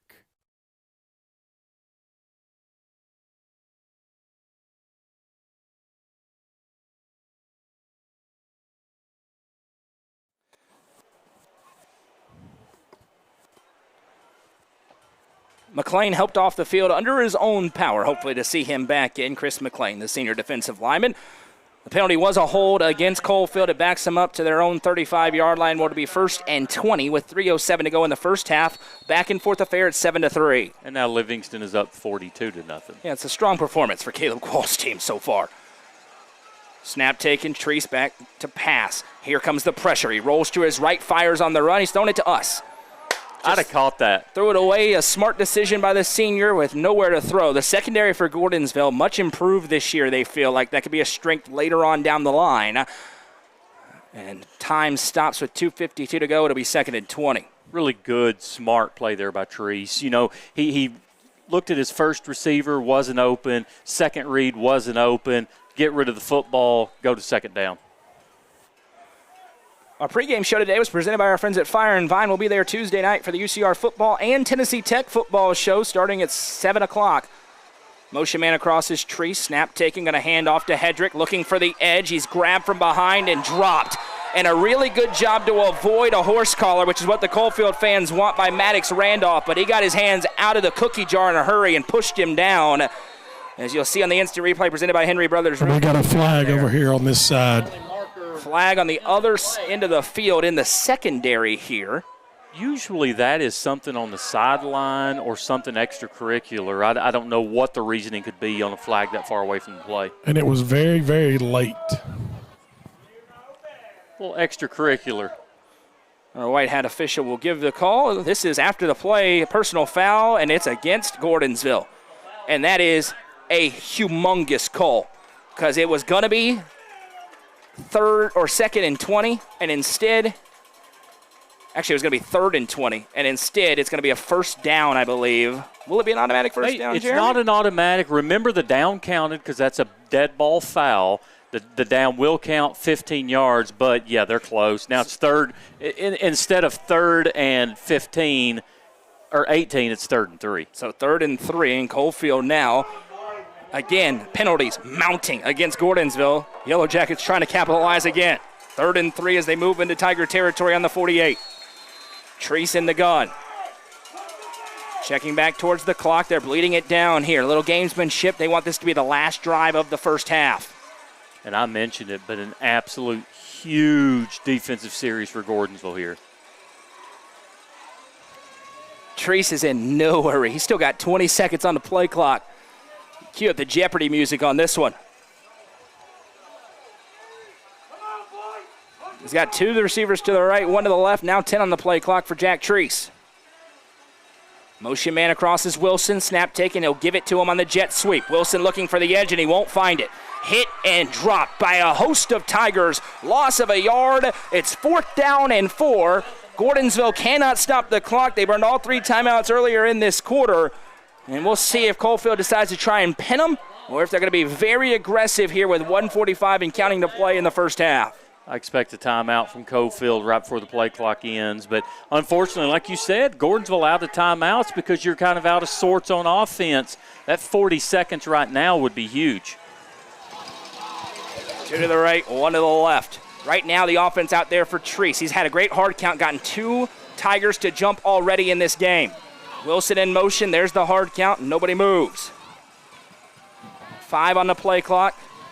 Coach Napier standing right by the official, and he will call the timeout with 1:12 to go in the first half. And you'd imagine a punt is upcoming here. That'll be their 3rd and final timeout. Yeah, I agree with you. You're not going to call a timeout and run a play. If you're running a play there, you're trying to catch them off guard. Another Livingston regional score update. White County 28, Soddy Daisy nothing. Cole Sims 28-yard touchdown reception. A tradition unlike any other. The Week 1 blowouts are beginning across the Upper Cumberland tonight. Livingston is obliterating Cumberland County. Hey, Dodgen, if you don't mind, text Foster and try to see if he can get Sims maybe a return touchdown or something. I want to get that score line a little bit beefed up. All those rushing touchdowns. Yeah, he's got a receiving and a rushing. We need a return or a fumble recovery. Or let's get creative here. You just keep going to your playmaker. I agree. I love it. Stud. Shout out to Justin, who's producing at home. Is that what you call it now? Producing from home. Oh, yeah. Producing from home. Punting unit is on here for Coalfield. I tried my best to get him out here tonight. But it's good. He's bouncing around, helping us keep everybody on the same page. 1:12 to go. Gordonsville would love a big return. Coalfield knows it. See if they kick it away from the return man back deep. Oh, no. And the snap goes over the punter's head, and he picks it up. No, it's still loose. Ball's on the ground. Game-changing play as he falls on it, and instead of being pinned deep, the Tigers are on the verge of the red zone. Disaster. Absolute disaster strikes Coalfield. What Coalfield could not afford to happen. Sam Dunford, the punter, nothing he could do about that one. He's lucky he was able to fall on that and it not be a scoop and score, but now with no timeouts remaining, Gordonsville has a 1st and 10 from the Coalfield 23-yard line and 1:05 on the clock, trying to take the lead for the first time in the half. And Jeremy, to go back to your point, here's the 2-for-1 right here. They're trying to get 2 for 1. Gordonsville gets the ball to start the second half as well. They set the clock to 1:05. Again, no timeouts remaining either way at this point in the half. Looking for 7 and not 3. Trips to the left. In the gun here is Cruz Fry. Fry takes the shotgun snap. Fires it out wide. Waylon Kennedy makes the catch. Spins forward to about the 20. Coalfield will take that. It's a gain of just 3. Fry says, let's go. We got to get on it quickly, signaling for a spike. Lane Adcock saving a touchdown there. 2 to the left, 1 to the right. Snap taken. Fry spikes it into the grass with 45 seconds and counting. It's still ticking down. They actually lost a couple of extra seconds that time. And it'll be 3rd down and 7. So instead of having 2 plays called, Gordonsville gets on the ball and clocks it. And now, if they don't get the first down, they'd be in a lot of trouble if the clock doesn't stop. I like the rule change a year or so ago where you can kill the clock out of shotgun because so many teams were going into the shotgun. It used to be intentional grounding. Yeah, it's a tough break. Ryder Roberts comes on here to play quarterback. 2 to the right. Snap taken. Roberts rolls to his right. Pressure comes. Fires it. Kennedy makes the catch. to the 15. Kennedy trying to get out of bounds and wisely does. And we escorted that way at about the 11-yard line, but he stops the clock. This will be close on the spot as it's at the 11-yard line, whether or not it's a Gary Maxwell Insurance first down. And it is enough for that first down. By the way, they are in to the South Willow Auto Clinic red zone. The South Willow Auto Clinic, your hometown auto doctors. It is 1st and 10 from the 11. That's a senior knowing where he's at on the football field. Waylon Kennedy started to come inside and then dance back outside to stop the clock at 36.4 seconds. Coalfield Cavaliers up 21-7 on a Colt Reese touchdown. Hunt Reese. I get them all mixed up. Yes, Hunt Reese. I get them all mixed up. There's just a stable of great athletes in that family. Trips to the left, snap taken. Fry fires it out, and that one bounced, which is fortunate for Gordonsville because that was going to be a loss as they were looking for Brooks Stafford. It'll be 2nd and 10 with 31 seconds to go. That could have spelled the end of the half with no timeouts in their back pocket. Score update on the Livingston Regional scoreboard. 6 seconds to go in the second quarter. Stone Memorial's TJ McDowell with the second touchdown of the game. Stone's lead over York only 14-7. I told you York's going to be the most improved team in the Upper Cumberland. They're showing it tonight. To the left, Ryder Roberts, the quarterback. He's got Cecil Ketchum in the backfield with him here. 2nd and 10, snap taken, play fake. Roberts rolls left, looking to run. Roberts with a big stiff arm, and he is destroyed. A bone-jarring hit, leveled in by Coalfield. Both of them are hurt. And everybody is down, slow to get up. I mean, just a bone-jarring shot leveled by Jackson Anderson, the junior. And now Roberts, he started to get off the field, and now he is really feeling it. And I don't know why the Coalfield fans are booing. That was a car crash that he just had. There's 18.4 seconds to go. They're booing because they think he's stopping the clock. What's the clock rules here in high school, Jeremy, with an injured player, no timeouts? On this situation, let's remember the clock was running when the play ended, so it will run at the whistle. So at the ready for play, there'll be a 25-second play clock. Clock will run, but that's kind of advantage Gordonsville because you can kind of set up what you want, and you can get in formation before the ball's snapped, and you hit the nail on the head. Zero chance that this is a ploy or this is a fake. The Coalfield kid was hurt too. He just popped up. I mean, look at this hit around the left side. As Anderson came flying and is getting wrapped up, boom! I mean, tackle football tonight in the jungle. Guys, we got a good crowd here at Turney Ford Field tonight. But I'd say up in Alcoa, there's a great crowd. It's 14-14 at halftime. Surprise, surprise, Maryville and Alcoa are both good again. Surprise, surprise indeed. Barron County leads Clay County 35-6 at the last score update. There's a tough matchup. Clay County, a 1A team out of Tennessee, playing a 5A Kentucky team on the road good tonight. 5A yes, Kentucky indeed. team. And the good news is Ryder Roberts, the sophomore, is back on his feet walking off the field. Didn't appear to be an injury that would take him out for any long term. That's why we showed the replay. But as Steven Jackson says, go. He knows the rule, just like you just said. They're about to run that clock here in a second. They want to get in formation, and as soon as he blows the whistle, you can run your play. And you're waiting for 7 to be off the field, and you want to snap the ball immediately. Here's where it's a good thing for Gordonsville that they have two quarterbacks that play all the time. Cruz Fry on the field. No timeouts remaining for the Tigers. 18.4 seconds to go, and the clock will run. Snap taken by Fry. Rolls to his right. He's going to tuck it and run up the middle to the 10. Fry is crushed. Ball comes out. They say he's down. Running. Clock is still running with 7 seconds to go. That should be an exclamation point on the first half as the kicking unit races on for Gordonsville, but the hit on the quarterback run will end the first half. We've got a slobber knocker tonight here at Turney Ford Field, and Coalfield survives the turnover and keeps it at 7-3. What a first half we just saw tonight. On the other side, it's the Happy Hiller halftime show as we look at first half highlights, go around the state and look at the scoreboard and more. This is the High School Football Game of the Week presented by Mayberry's Furniture on the Quality Family, UCR Media Network.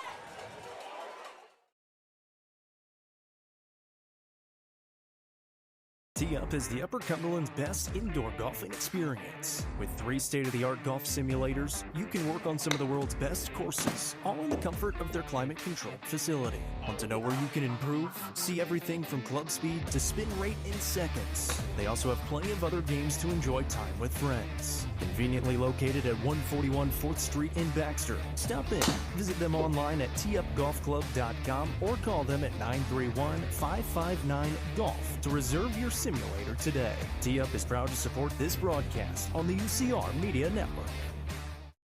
The Real Estate Collective is a team of experienced, licensed real estate agents serving the entire Upper Cumberland region. Whether you are looking to buy or sell, the RICO team is ready to serve you. With a focus on people over profits, you can rest assured the Real Estate Collective can help make your real estate dreams a reality. Call 931-559-9500 for more information or see their current listings at letsgorico.com. The Real Estate Collective is proud to support student athletes in our area and this broadcast on the UCR Media Network. Loading the kids in the car, brokering peace in the back seat, mastering the snack handoff without even looking. Why are simple things sometimes so complicated? Thankfully, with auto owners, insurance doesn't have to be one of them. We work with independent agents who keep insurance simple, so you can worry about more important things, like figuring out what's growing in that cup holder. That's simple human sense. Visit swallowsinsurance.com or call us today, 931-526-4025. Protecting your future, it's what we do. Mayberry's Furniture has been family-owned and operated since 1946 and is now serving the Upper Cumberland with locations in both Crossville and Cookville, offering the largest array of solid wood furniture and mattresses in the area. They also provide a best price guarantee and in-house service and delivery. Stop into their 15,000 square foot showroom at 1020 South Willow Avenue in Cookville to see their selection of Amish solid wood, flex steel, Tempur-Pedic, Sealy Posturepedic, and much more today. Mayberry's Furniture is proud to be the presenting sponsor of the high school football game of the week on the UCO. At the Quality family, we believe care isn't just a service, it's a promise. Whether you're bouncing back from surgery, navigating a serious illness, or need essential equipment to stay independent, we provide skilled home health, compassionate hospice, and reliable DME services right where you need them most. At home. Covering communities in Kentucky and Tennessee, we're in your corner. The Quality family. Trusted care, right where life happens. Gentry's Power Equipment is your one-stop shop for all of your outdoor needs. Located at 755 Buffalo Valley Road in Cookville, Gentry's Power Equipment is your local Steel and Exmark dealer. With a huge selection of outdoor power equipment, including chainsaws, blowers, trimmers, mowers, pressure washers, and more. They are your local shop for high-quality equipment. They can service your equipment too, locally owned and operated. Gentry's Power Equipment is a proud supporter of this broadcast on the UCR Media Network. Livingston Regional Hospital is Livingston's hometown hospital. Located at 315 Oak Street, Livingston Regional Hospital provides compassionate quality care for all patients from local people you can trust so you can count on them to treat you like family. Their excellent staff offers years of experience and training to meet the needs of all patients. They understand the importance of providing care in a professional and comforting manner. They're proud to partner with Livingston Academy Athletics through the LRH Sports Medicine team. Livingston Regional Hospital is a proud sponsor of this broadcast on the UCR Media Network. Rock and Roll Sushi is the Upper Cumberland's home for bold flavors in a rocking environment. Featuring delicious and unique sushi, ramen, and hibachi options, along with a full bar, they've got what it takes to make your game day dining experience great. Stop in at 541 South Willow Avenue in Cookville so their friendly staff can take care of you, or order online at rockandrollsushi.com. Rock and Roll Sushi is proud to be the presenting sponsor of the Friday Night End Zone Show on the UCR Media Network.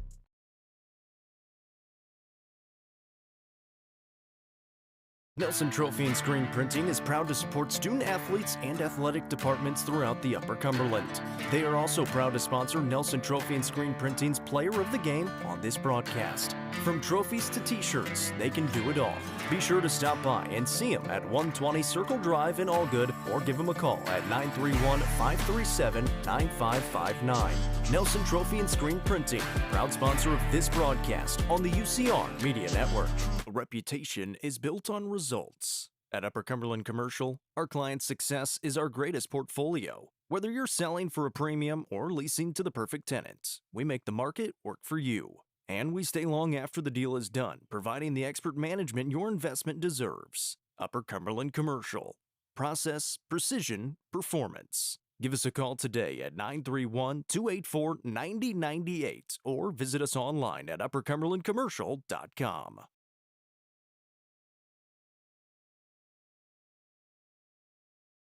UCR has one goal: shine a huge spotlight on student athletes.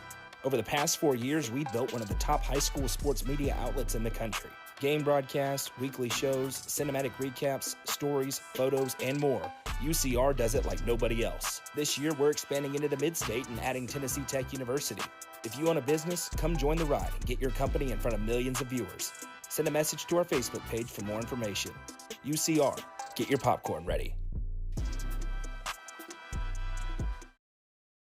Citizens Bank is proud to be the presenting sponsor of Proving Ground with the Gordonsville Tigers. Citizens Bank has been the same bank with the same name, proudly serving our neighbors since 1929. Founded in Carthage and still locally owned, Citizens Bank is committed to supporting our communities, schools, families, and local businesses across Smith, White, and Putnam counties. With 7 convenient offices and a 5-star rating from Bauer Financial, we bring strength, service, and hometown banking you can trust. Member FDIC.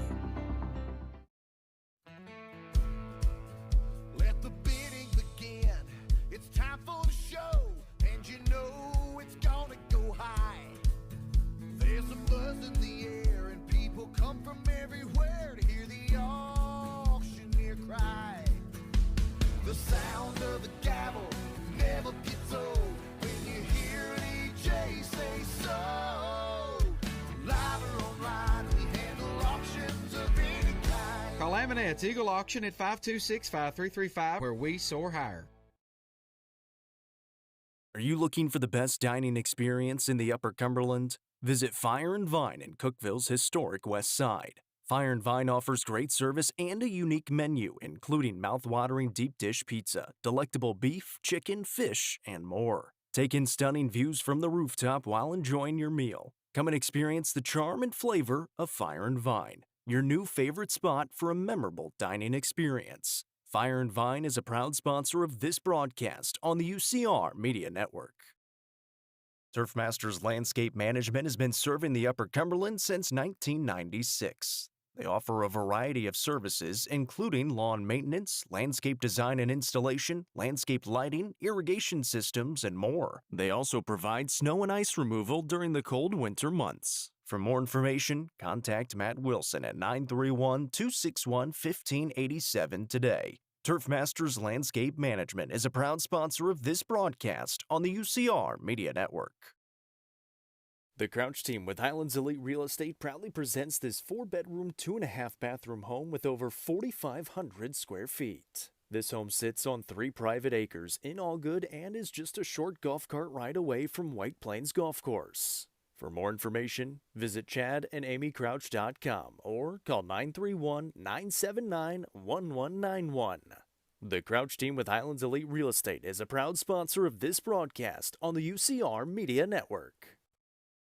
Looking for weekend lunch and dinner plans? Since 1971, Nick's Restaurant has been locally owned and operated. From mouth-watering prime rib to delectable ice cream pie, Nick's has it all. Their cozy atmosphere and great service will make you feel right at home. Plus, their banquet space is perfect for any event. Visit them at 895 South Jefferson Avenue or online at nickscookville.com. Nick's Restaurant is a proud sponsor of this broadcast on the UCR Media Network.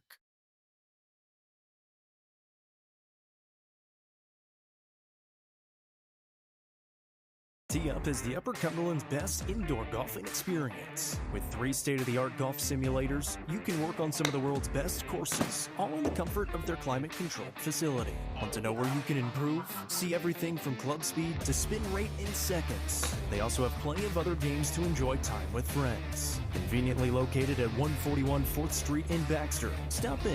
Visit them online at teupgolfclub.com or call them at 931-559-GOLF to reserve your simulator today. Tee Up is proud to support this broadcast on the UCR Media Network. All right, we're here for the Hiller Halftime Show, and this year we're going to start interviewing principals and athletic directors from the host schools. With us tonight, we've got Principal Mac Petty from Gordonsville High School. Mr. Petty, thanks for joining us. Thank you for having me, and thank you for all that you do for our school and schools around here. Mr. Petty, talk a little bit. Obviously, at halftime, you were recognizing all your teams that have been in the state championships. You know, your band was in the state event. Talk about Gordonsville High School and what's going on here at Gordonsville High School. Well, we're very proud of all of our athletic teams, our CT programs. You know, last year all of our teams won their region. All of our girls' teams made the state tournament. So I had several CTE teams that competed in the state. We had 2 teams make nationals. So we're very proud of all of our programs there at GHS, and hopefully we're doing things that are helping our young people be successful after school. Mr. Petty, you guys, and you've been around Gordonsville for a long time, and the tradition and everything that the community means to Gordonsville. Talk about how, I mean, obviously you see it here on Friday nights. What does that mean to the impact of your school? Well, Gordonsville High School is important to everybody in the community. I mean, the town shuts down. You can see over here on Friday night, there's people here everywhere. I wish we had a little more parking to get people here, but they're very proud of all of our sports teams. We travel well. We go everywhere. So, I mean, the things that go on at this school is important to everybody here in the town and the community. And, you know, we have people there in New York and everywhere else that are watching our live streams and things like that. So, very proud, and it's very important to keep that tradition going. One of the new things you've got here at your field this year is your video board. You know, a lot of teams are going to it. I see some open spots there. How can somebody locally, maybe somebody out of state that's a Gordonsville alum, how can they get on your video board? What do they need to do that? They'll reach out to the Tiger Football Booster Club. Jason Langford's heading up all of our ads, but they can reach out to them, and he has several different packages you can purchase, and we'd be happy to take any ads and support that we can get. The Booster Club has been able to do the whole thing. The school's not been out any money, but all that goes back to our football program. So if you want to do that, you can reach out to our Tiger Football Booster Club and Jason Langford. Mr. Petty, we thank you for taking some time with us today and appreciate it. Noah will continue with the halftime show. More on the Happy Hiller Halftime Show on the other side. At the break here, it's a dogfight. Coalfield leads Gordonsville 7-3 in the high school football game of the week, presented by Mayberry's Furniture and the Quality Family, UCR Media Network.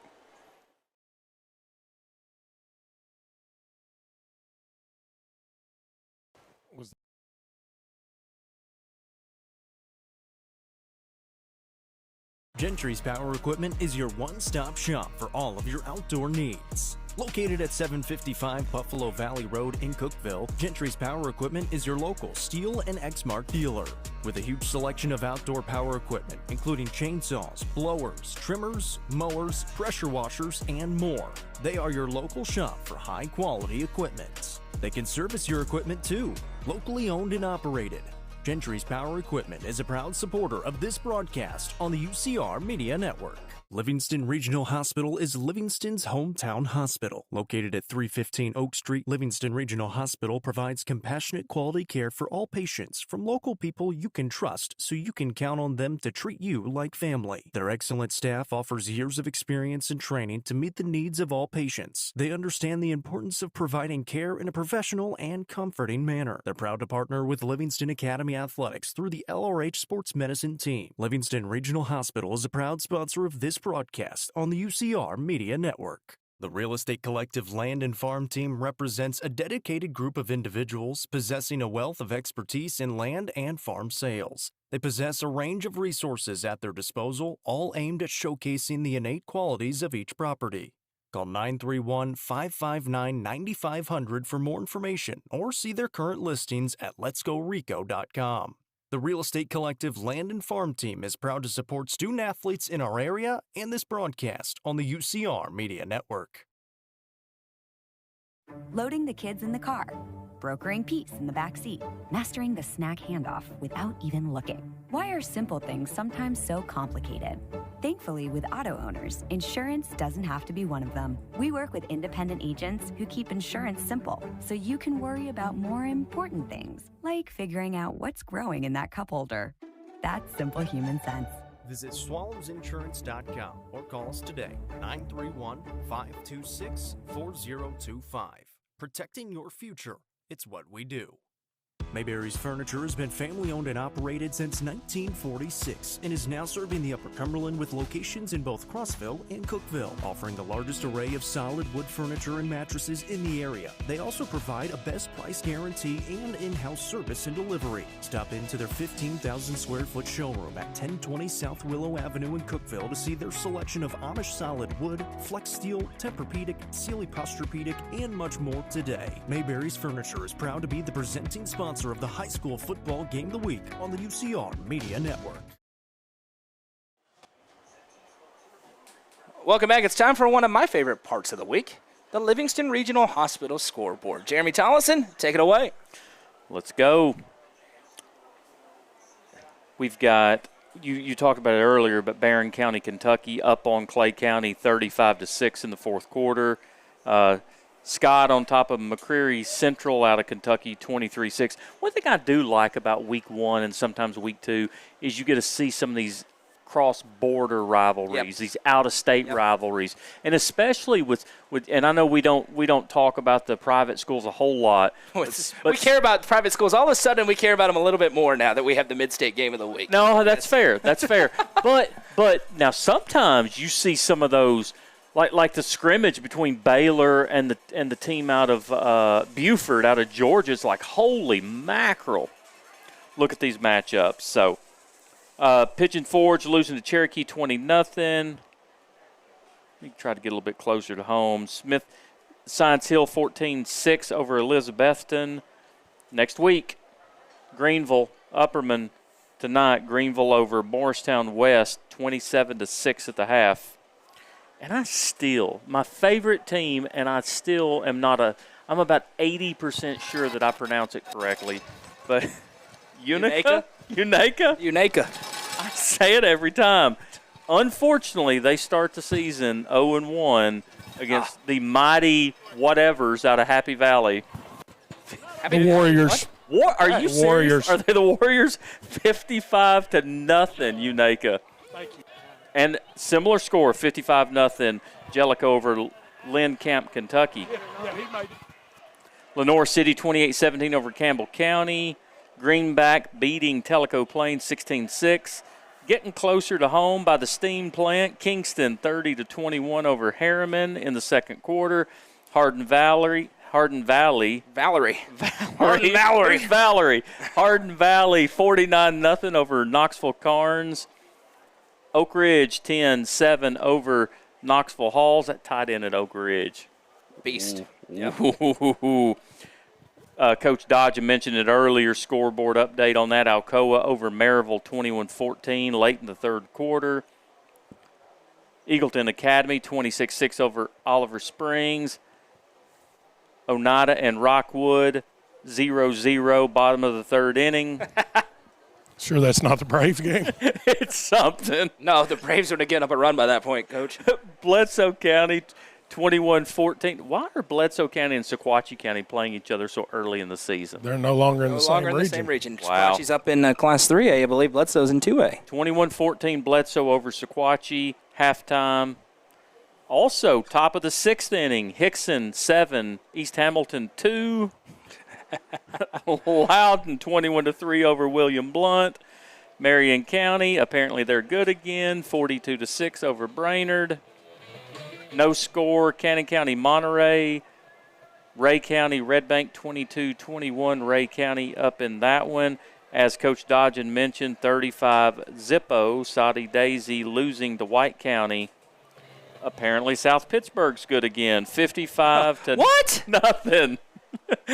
I know it's shocking. Shut up. I know it's shocking. I know it's shocking. Stone Memorial up on the half, 14-7 over York. Our game, Coalfield up 7-3 over Gordonsville. Joe Burns over Clarksville Academy, 42-0. You're telling me South Pittsburgh is good. I heard. What's next, Alcoa? I understand. I mean, goodness gracious. Is he going to say Oakland's good again, too? I'm going out on a limb and saying that Oakland will have a successful season. Typical banker. Now, here is a score that kind of surprises me, and I don't know a whole lot about them, but I'm looking at Trousdale County's been down. Friendship has notoriously Friendship been should be pretty really good this year. Friendship is supposed to be really good, so I'm really curious on this score you're about to give. Halftime, 7-0 Friendship. That is bad news for the Gordonsville and Smith County region. Because if Trousdale is on the up and up, because Friendship is a state championship contender, is there? I agree. Yeah. And listen, and I've said this about other teams, high school football is at its best when Trousdale County's good. Agreed. Trousdale County is such a historic program, and they've honestly just been in a ditch for a few years. When they're good, life's better. Agreed. Cornersville up on Loretto, 22-0. I hope no one comes on the field and punches a player in this one. Did you see that? That was the sister. By the way, that was Cornersville Middle School. Arrested.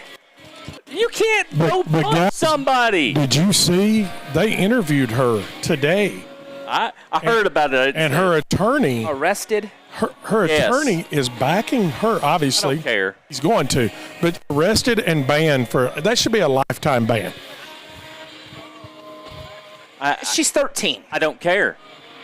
I don't care if she's 4. I agree it's bad. You can't go on the field and punch someone. I'd like to know the full story. She said she was tired of watching her brother get bullied. Well, her brother should man up then and do something about it. It was 42-0. Well, as we think, no one has come on the field in Cornersville not and punched a player. Are you sure? It doesn't say that in the scoreboard, so here we are. Gallatin and Hendersonville tied at 14 at the half. Waverly and McEwen, 8-7. I'm going to see if I can get Coach Jackson right here, guys. Got it, Coach Stephen Jackson here in just a moment as we continue on with the scoreboard here. This is the Livingston Regional Hospital scoreboard. Portland, 13-7 over White House, halftime. Springfield, 28-3 over Rossview. Getting into West Tennessee, Milan. Guys, I've got Coach Stephen Jackson here from Gordonsville here at halftime. Coach, talk a little bit about positives in the first half, negatives in the first half, what to look for in the second half. Yeah, I thought the best thing is we responded the right way. I mean, to turn the ball over once, have the penalties, one blown coverage. We talk about communicating all the time. I thought we responded the right way. We just got to quit hurting ourselves. And, they're a really good football team. So, I mean, it ain't, it's hard enough to beat them without hurting ourselves. So, just got to keep on and, have a great drive here the first series of the second half. Thank you, Coach. Good luck in the second half. Yes, sir. Thank you. Back to the scoreboard. Lipscomb Academy, 17-16 over McCauley. Whoa. Let me tell you something. Whoa. Trent Dilfer's back. Yep. I'm telling you, people do not understand how good that top private school division is. Listen, Brentwood Academy loses by 18 last night. They are good. Lipscomb and McCauley, 17-16. Those 4 teams are good. CPA, good. Guys, that last night was absolutely big boy Saturday football. No question. You talk about the amount of Division I players on that field, and by the way, Ohio State. Hope you enjoyed that game last night. And I had a ball watching it personally. Ohio State better not act like, we don't care that we didn't get him. He's not very good. And then Baylor's sitting there with a young man that's daddy's got a lot of credibility at freshman quarterback, and he looked good too. Hey, what's his last name? Some Manning guy. Yeah, I think his uncle went to Ole Miss. That's what I heard. Did his grandpa play for the Saints? Great grandpa. I recognize that name from somewhere. I don't know why. Yeah, one of them.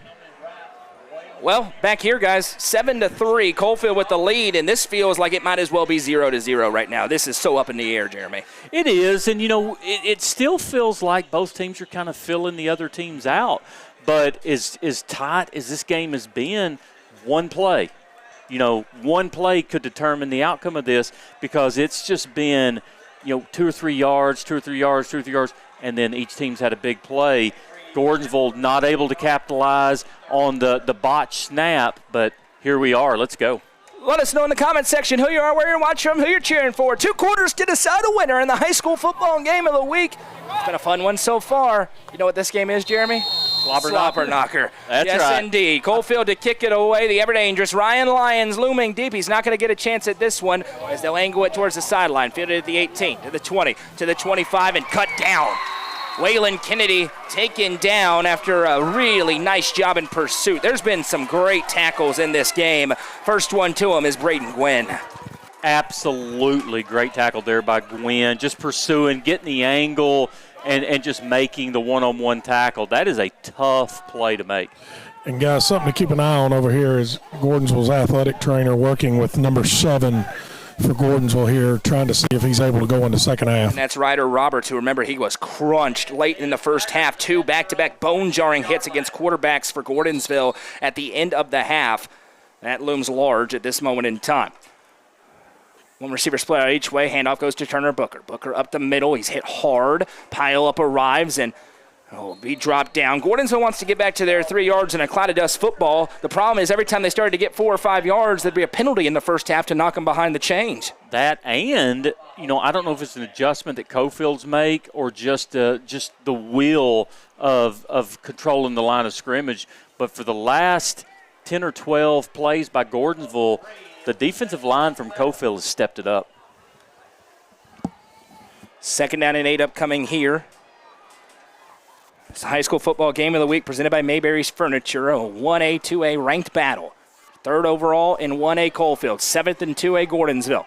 Snap taken. Cruz Fry drops back, looking downfield. Hit as he throws in, and it's intercepted. Picked off at midfield. Now to the 45-40. Looking for blockers in front to the 35-30. Fry with the push to get him out of bounds. Hayden Hendrick. We've said his name a lot tonight. He picks it off. And we've got a penalty in business. And we've also got a flag back here on the 40. We have a flag on the 40, and Gordonsville's pointing like it's against Coalfield. And if it is, the fans beneath us are going to lose their minds. Coach Dodgen, did you happen to see a defensive hold there? That's coming from the line judge. It looked like a block in the back on the return is what it looked like. Okay. I didn't know if that was before the interception or if that was after. It looks like Coalfield's offense is coming onto the field here, so we'll see on the penalty. Hit as he threw, and Fry just kind of lofted it up, and that was easy pickings for Hedrick. Stott tried to make a play. The penalty is a block in the back against the Yellow Jackets. The interception will stand. It does change the field position a little bit, as it'll be 10 yards from the spot. Looks like the penalty occurred at the 38. And with Fry in that situation, he's just late on that throw. But because of the pressure, he can't get his feet set and get that ball off. He wants to. He's probably a second and a half late on that throw, and the wide receiver's open, and then he just gets covered up. So it's on the Tiger 48-yard line. Turnovers have loomed large in this game. It was a big punt return that set up the touchdown throw, the lone touchdown of the game for Coalfield earlier on, as Jack Treese, the senior quarterback, multi-sport star athlete, one of the best athletes in the school, is under center in the wing. Takes the snap, going to give up the middle. One tackle broken, and now riding down inside the 45-yard line, Jaden Garman, as they go for a little power game. A gain of 5 and 2nd and 5. Both sides of the ball, Coalfield is taking control of the line of scrimmage, and that just does not bode well for Gordonsville. Coming up later on tonight, it's the Friday Night End Zone Show live from Rock and Roll Sushi as we recap this game and every other game across the Upper Cumberland, including interviews with coaches and broadcasters. Under center, Treese, same play. Garman this time going left side. He is cut down. Tigers much better prepared for that one. Gain of maybe a yard or 2, and a big 3rd down and 4 upcoming here. Coalfield lucky to get away with a hold there on running back Cam Greer. I thought he kind of turned his defender well. The back runs right off of his hip. Very well could have been called. We want to thank our friends at McLeod's Asphalt jumping on board with us this year. All of your asphalt needs. You know your driveway, how it's getting a little bit cracked? McLeod's Asphalt, locally owned and operated. They'll get you taken care of. Just look them up on social media for more information. Snap taken here for Treese. Here comes pressure. Has to roll to his left. Fires on the run. It's nearly intercepted, but it will fall incomplete. A leaping attempt made by Christian Hawkins, the sophomore. Now it's 4th down and 3. The way this game is going, you may try to punt it and pin them deep if you're Coalfield. You could be go for it. Total decision. This is why Coach Benson Napier's on the head coach headset right now. They have gotten him twice with the hard counts in this game so far. I'm punting here. And it looks like, guys, over here listening to the Gordonsville coaches and athletic trainer, it's going to be one quarterback for the rest of the way. So Cruz Fry going to be in. His rider Roberts Day is done. 2 to the right, 1 to the left. In the pistol set here. Treese, they're going to go. Takes the snap. Here comes pressure. Fires deep downfield. 1-on-1, and he ran out of room. Lockdown coverage by Cruz Fry. The quarterback playing defensive back, and they get away with it. Nothing doing off the interception. It'll be right about where the ball was before the pick. 1st and 10 Tigers on their own 41. And if I'm Coalfield there, if I'm going to go for it, you've not had a lot of success except for the broken play, throwing the ball downfield. You need 4 yards. I'll just tell you, I just don't agree with the play call. I think you punt, or you definitely run some kind of rollout run, or you've been running the ball well, but I don't agree with that play call. Kind of more of a speed back set here with Cecil Ketchum in the backfield. Snap taken. Ketchum gets it, makes one man miss, then bounces the outside. Ketchum, look at the elusiveness. Ketchum spinning forward. He's still on his feet. Cecil Ketchum was the bell cow back in Smithville a year ago. More of a by committee look here in Gordonsville, but it's a gain of 6. And the playmaking is going to have to come from somebody else with no Jay Foster. Cecil Ketchum, Ryan Lyons, a couple of the newcomers who they hope to replace some of that production here. Quick scoreboard update. Missed extra point, but York 14-13. Stone is winning at this moment. York hanging right in there. Snap taken, handoff again to Ketchum. This time up the middle, breaks another tackle. Look at how Cecil Ketchum's running for Gordonsville. It's a Gary Maxwell Insurance 1st down for the Tigers. And it is a tackle football game tonight. Well, I mean, the Coalfield fans are raising Cain, but, Oh, it's a flop. We got it on the end of the Academy replay Award there. goes to.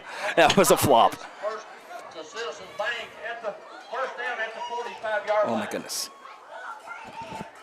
Apologies. I had knee surgery on Tuesday. I'm feeling it a little bit. 8:30 to go in the 3rd quarter. 1st and 10 from the 45-yard line, working right to left. Snap taken.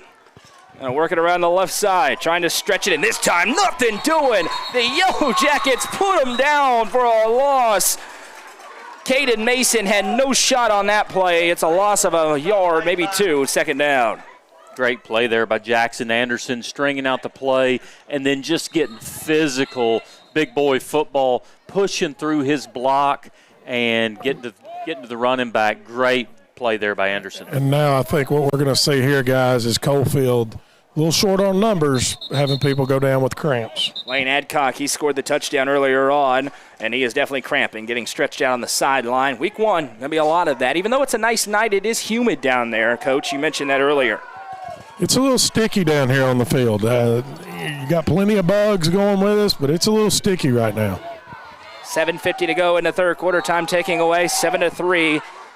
Jeremy, we had talked earlier this week how this game we thought would go. Nailed it. Absolute dogfight. I expected a little more efficiency from each team, but still a dogfight. Fry takes the snap. Booker with a big hole in front. Now pushing forward. It gets back to negative yardage plus some. 3rd down and about 6. And no doubt Coach Jackson's thinking he's got 2 downs to get this with this running game, as Turner Booker's looking to get working here in the 2nd half. But now a Tiger is a bit slow to get up as he rolls over. That's big 58, the 5'10", 285-pound right guard, Noah Smith. And just like you mentioned it, Noah, you cannot lose starters, especially in the offensive line. You just can't do it, and your numbers are just not strong enough where you can just keep rolling them out like these 6A and 5A and some of these 4A teams. You cannot lose these key contributors. And Noah, it's kind of what we talked about last week at the Tennessee Tech scrimmage. the defenses are way ahead right now of the offenses right now, and both defenses look really, really tuned in tonight, and they're flying to the ball on every possession. By the way, Coach, we're not going to give away anything we saw in that scrimmage, obviously, especially with a new offensive coordinator. How good did that football team look? Oh, my goodness. We've been around Tech football for a long time. Holy cow. It's a football program that looks like they're on the doorstep that they could go to the next level. And that's the type of kids that they've brought in. You got to give Coach Wilder a lot of credit. And you're sitting here at number 15, and we're talking about kids that are going to the next level to play football or taking that team to another level. That's pretty outstanding. Good news for Gordonsville. Noah Smith walking off the field under his own power. And you talk about 15th. That building is ticked off about 15. The goal is 100% to win a national championship. Make no mistake about it. It's a team that expects to compete. They are talented, big, strong, and fast enough to compete for a national championship this year in Cookeville. I mean this with all due respect. Tennessee Tech saying that, I love it. 3rd down and 5. Cruz Fry now back at quarterback. Turner Booker on his left. Big moments here in a 7-3 ball game. Top 10 matchup in their respective classifications tonight here in the jungle. Kind of a nervous energy right now in this stadium. As Stott comes into the backfield. Snap taken. Going to hand off to Booker around. Makes one man miss. And then pursuit to the ball. Oh, my goodness, what a hit. Again. Just a shoulder check right into the face mask by Jackson Anderson, who is laying the lumber the past couple of drives. No gain on the play. It's 4th and 5. Hey, that's 2 hits in the last 3 minutes by Anderson that are, wow. That was a bone-jarring hit, and possession starting to become at a premium here as we barrel to the middle of this 3rd quarter. So the offense going to stay out there for the Tigers. 4th down and 6. Looks like both coaches are going to trust their defense right here. 2 to the right here for Fry. Takes shotgun snap, rolls to his right, has time, fires on the run, receiver comes back. Coalfield says yes, Coalfield says no, Gordonsville says yes, official says yes. It's a Gary Maxwell Insurance 1st down. Brooks Stafford on the reception. Cruz Fry moves the chains. That's one of those catches, guys, that if you're on the opposite sideline, that's probably incomplete. Big crowd on YouTube as well as Facebook. Subscribe to the channel. We're on nearly 5,000 subscribers on YouTube, and we are very close to 50,000 followers on the main Facebook page. Make sure you follow and subscribe, and we thank you for tuning in. One receiver out wide to the right. In the gun here is Fry. Fry takes a shotgun snap, going to give this time Ketchum. Cecil Ketchum wiggles his way through traffic and then is pinned up and somehow wiggled all the way through it. That's a really nice carry for Cecil Ketchum because he goes inside the 25-yard line, spot him to the 24. 2 things I like about Ketchum. Number 1, he seems to be at full speed when he gets the ball, and number 2, he hits the hole. And I'll tell you, just doing those 2 things produce success. Goose sends a score update without the schools. Okay, there we go. It's 21-13. Stone leads York on the Livingston Regional Scoreboard. Under center. Snap taken. Miscommunication is going to carry it himself as Cruz Fry. Fry slung down. He got enough for a Gary Maxwell Insurance 1st down. That looked like a broken play. And remember, it's Cruz Fry's game. Ryder Roberts leaving with an injury earlier on, but making something out of nothing is the junior quarterback.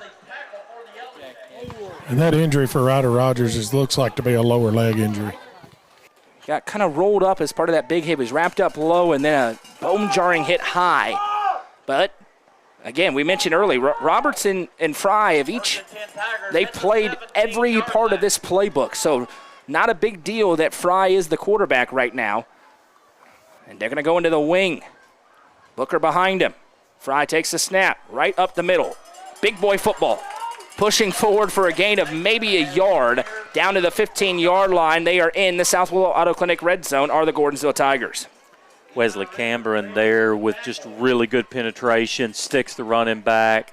Great play there by the defensive tackle. 4:45 and counting to go here in quarter number 3. 7-3 Coalfield.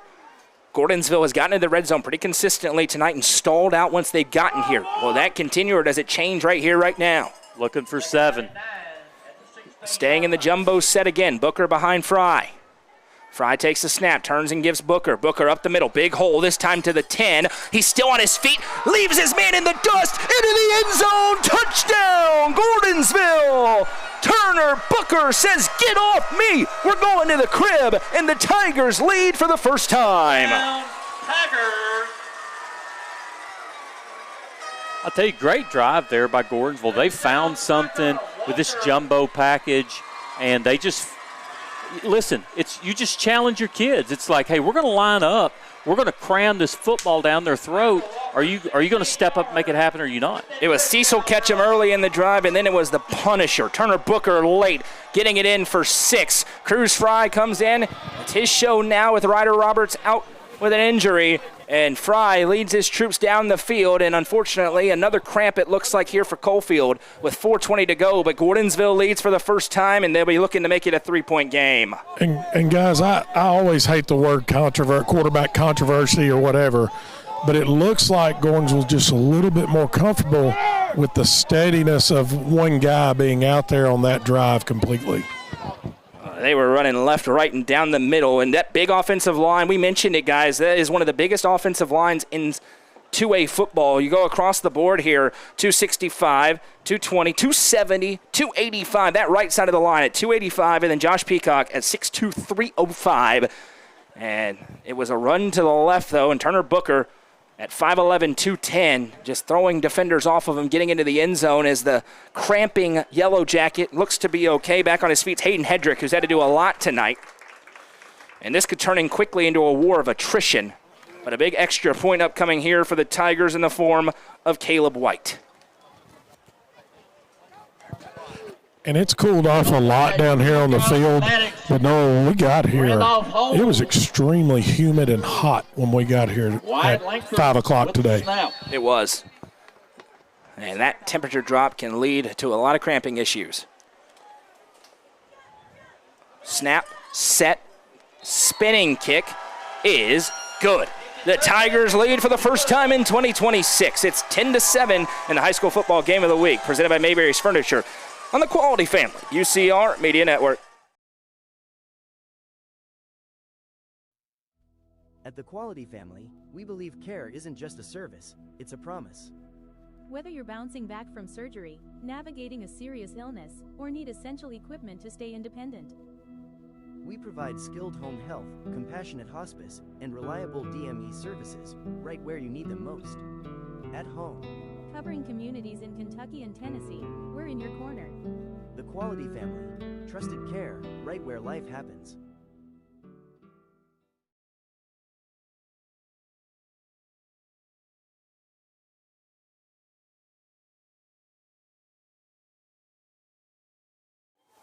We got ourselves a football game. 4:20 to go in the ball game, or in the third quarter. It's 10-7. Tigers with the lead. Back and forth. A few big plays here, a few big plays there, but that was the most sustained drive we've seen so far out of the Gordonsville Tiger offense. Well, and what we've seen is there's pockets of success for both teams where the offensive line controls the line of scrimmage, do what they like to do, run in between the tackles, and that's where they have found their success, except for the broken play by Coalfield. Coalfield has got to establish that line of scrimmage and get this running attack back going. And that was Michael Walker. My apologies, not Turner Booker. 26, not 25. Michael Walker with the touchdown. That's why I had the instant replay. Snuck them in there, both very similar in build, right around 6 feet, 200 pounds, and Walker with the touchdown. 10-7 regardless. And now, what does the Coalfield offense have? Jack Treese, what's he got in his back pocket? He's known for being a playmaker. They're going to need some here down the stretch if they want to stave off a 2-year sweep against these Tigers. This is the point in the game last year where the weather came in as the kickoff is away, fielded at the 5-yard line cleanly. To the 10, 15, 20, big block, 25, and then a big shot leveled by Ryan Lyons. Ball came out after he was down. We've seen that a few times. And Lane Adcock, who unfortunately, once you start cramping, you don't stop cramping. He's cramping again, down and slow to get up. Ryan Lyon made the tackle. And Coach Dodgen, your mic's on there. Down there. As much as we love the PA system here at Gordonsville, Jeremy. Hey, I'm telling you, I love it. Big score update here. How about Cookeville on the road at Siegel, 28-7 over on UCR4 tonight on the Livingston Regional Scoreboard Update. I think that is just a really good measuring stick game for Cookeville. Because you just don't know. You know, they've lost a lot, got some returners back at some skill positions, and that's a really good show. And Siegel, tell you a quick story real quick. Yeah, we got time, yes. As Ed got cramping being stretched out right now. Probably my favorite line a coach has ever said to me. We were in a pregame meeting, and we go through our routine, and the coach at Siegel, I don't even remember what his name was, 15 years ago, and I asked him, first game of the year, I said, hey, Coach, how's your team going to be this year? And he goes, we're just trying to put a team on the field that our band can be proud of. That line has always stuck with me. Jack Treese back at the quarterback position here. He's got Braden Gwynn, a little bit more power standing behind him in the pistol. One receiver each direction. Treese takes the snap. Going to give underneath. And being wrapped up and brought down is Bo Wilson. Nothing doing there as the Tigers front and ready for it, and they make the stop for a loss of 2. I mean, that is a tremendous open field tackle made. Caden Mason, first one in there for Gordonsville. Got Maddox Randolph on the sideline here on the Coalfield sideline, and the Coalfield sideline or the fans are giving him the business. He's throwing his hands up in the air like, really? 2nd and 12 here with 3:35 to go in the third quarter. A 10-7 lead for the Tigers. Treese takes the snap, dropping back to pass. Here comes pressure, fires the screen high into the air. Back makes the catch, makes two-man miss, and then a rushing hit. Leveled by 2 separate Gordonsville Tigers.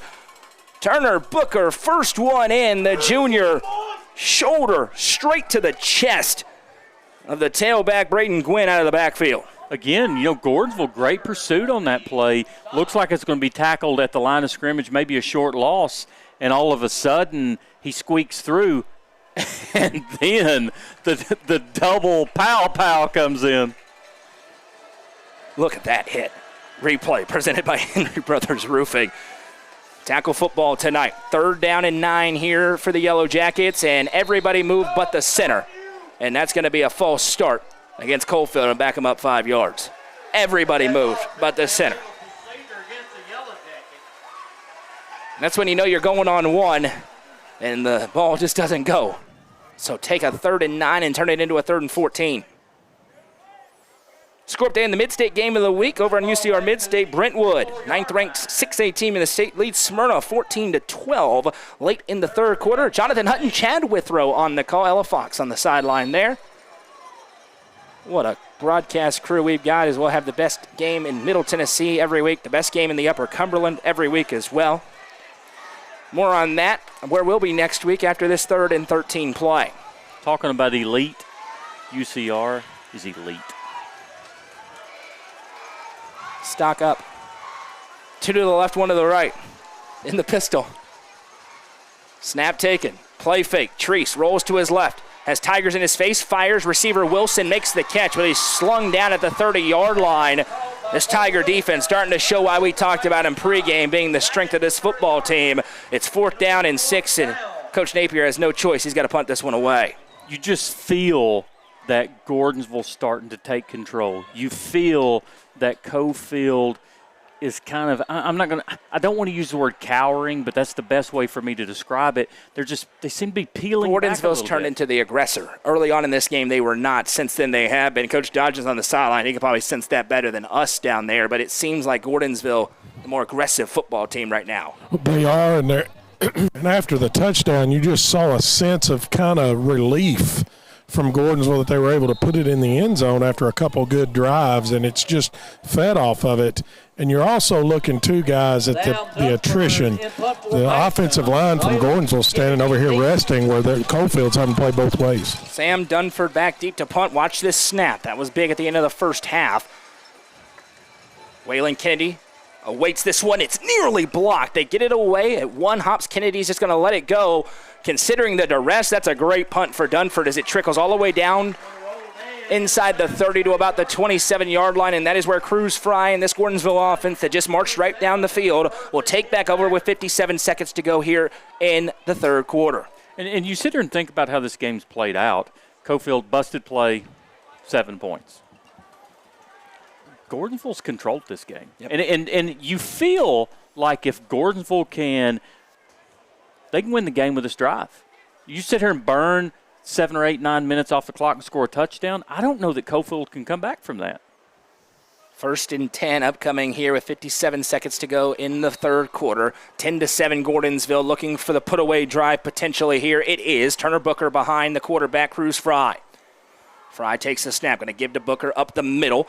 Again, a push generated by the Tigers offense, and those 3-yard runs are turning into 5-yard runs as Turner Booker gets it down to the 33.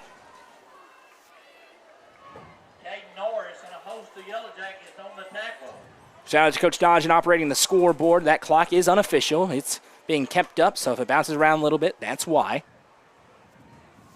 They'll actually spot him down to about the 32, so a 2nd and 6 upcoming here. 28 seconds, they do have to snap it. A 5-second difference between the game clock and the play clock. Fry under center here for the Tigers of Gordonsville. Takes the snap, turns and gives. Booker weaving through traffic. Turner Booker, just a really smart run by the junior. Weaving left, then back to his right into empty space. It's a Gary Maxwell Insurance first down for Gordonsville, and it will be the final play of quarter number 3.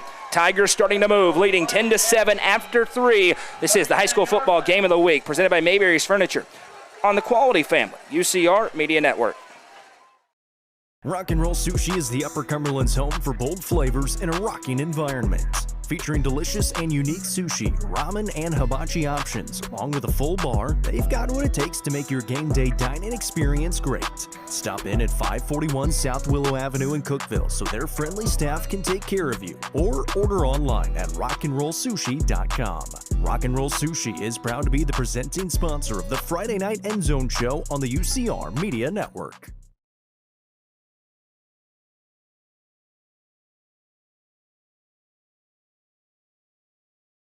Nelson Trophy and Screen Printing is proud to support student athletes and athletic departments throughout the Upper Cumberland. They are also proud to sponsor Nelson Trophy and Screen Printing's Player of the Game on this broadcast. From trophies to t-shirts, they can do it all. Be sure to stop by and see them at 120 Circle Drive in Allgood, or give them a call at 931-537-9559. Nelson Trophy and Screen Printing, proud sponsor of this broadcast on the UCR Media Network. UCR has one goal: shine a huge spotlight on student athletes. Over the past 4 years, we built one of the top high school sports media outlets in the country. Game broadcasts, weekly shows, cinematic recaps, stories, photos, and more. UCR does it like nobody else. This year, we're expanding into the mid-state and adding Tennessee Tech University. If you own a business, come join the ride and get your company in front of millions of viewers. Send a message to our Facebook page for more information. UCR, get your popcorn ready.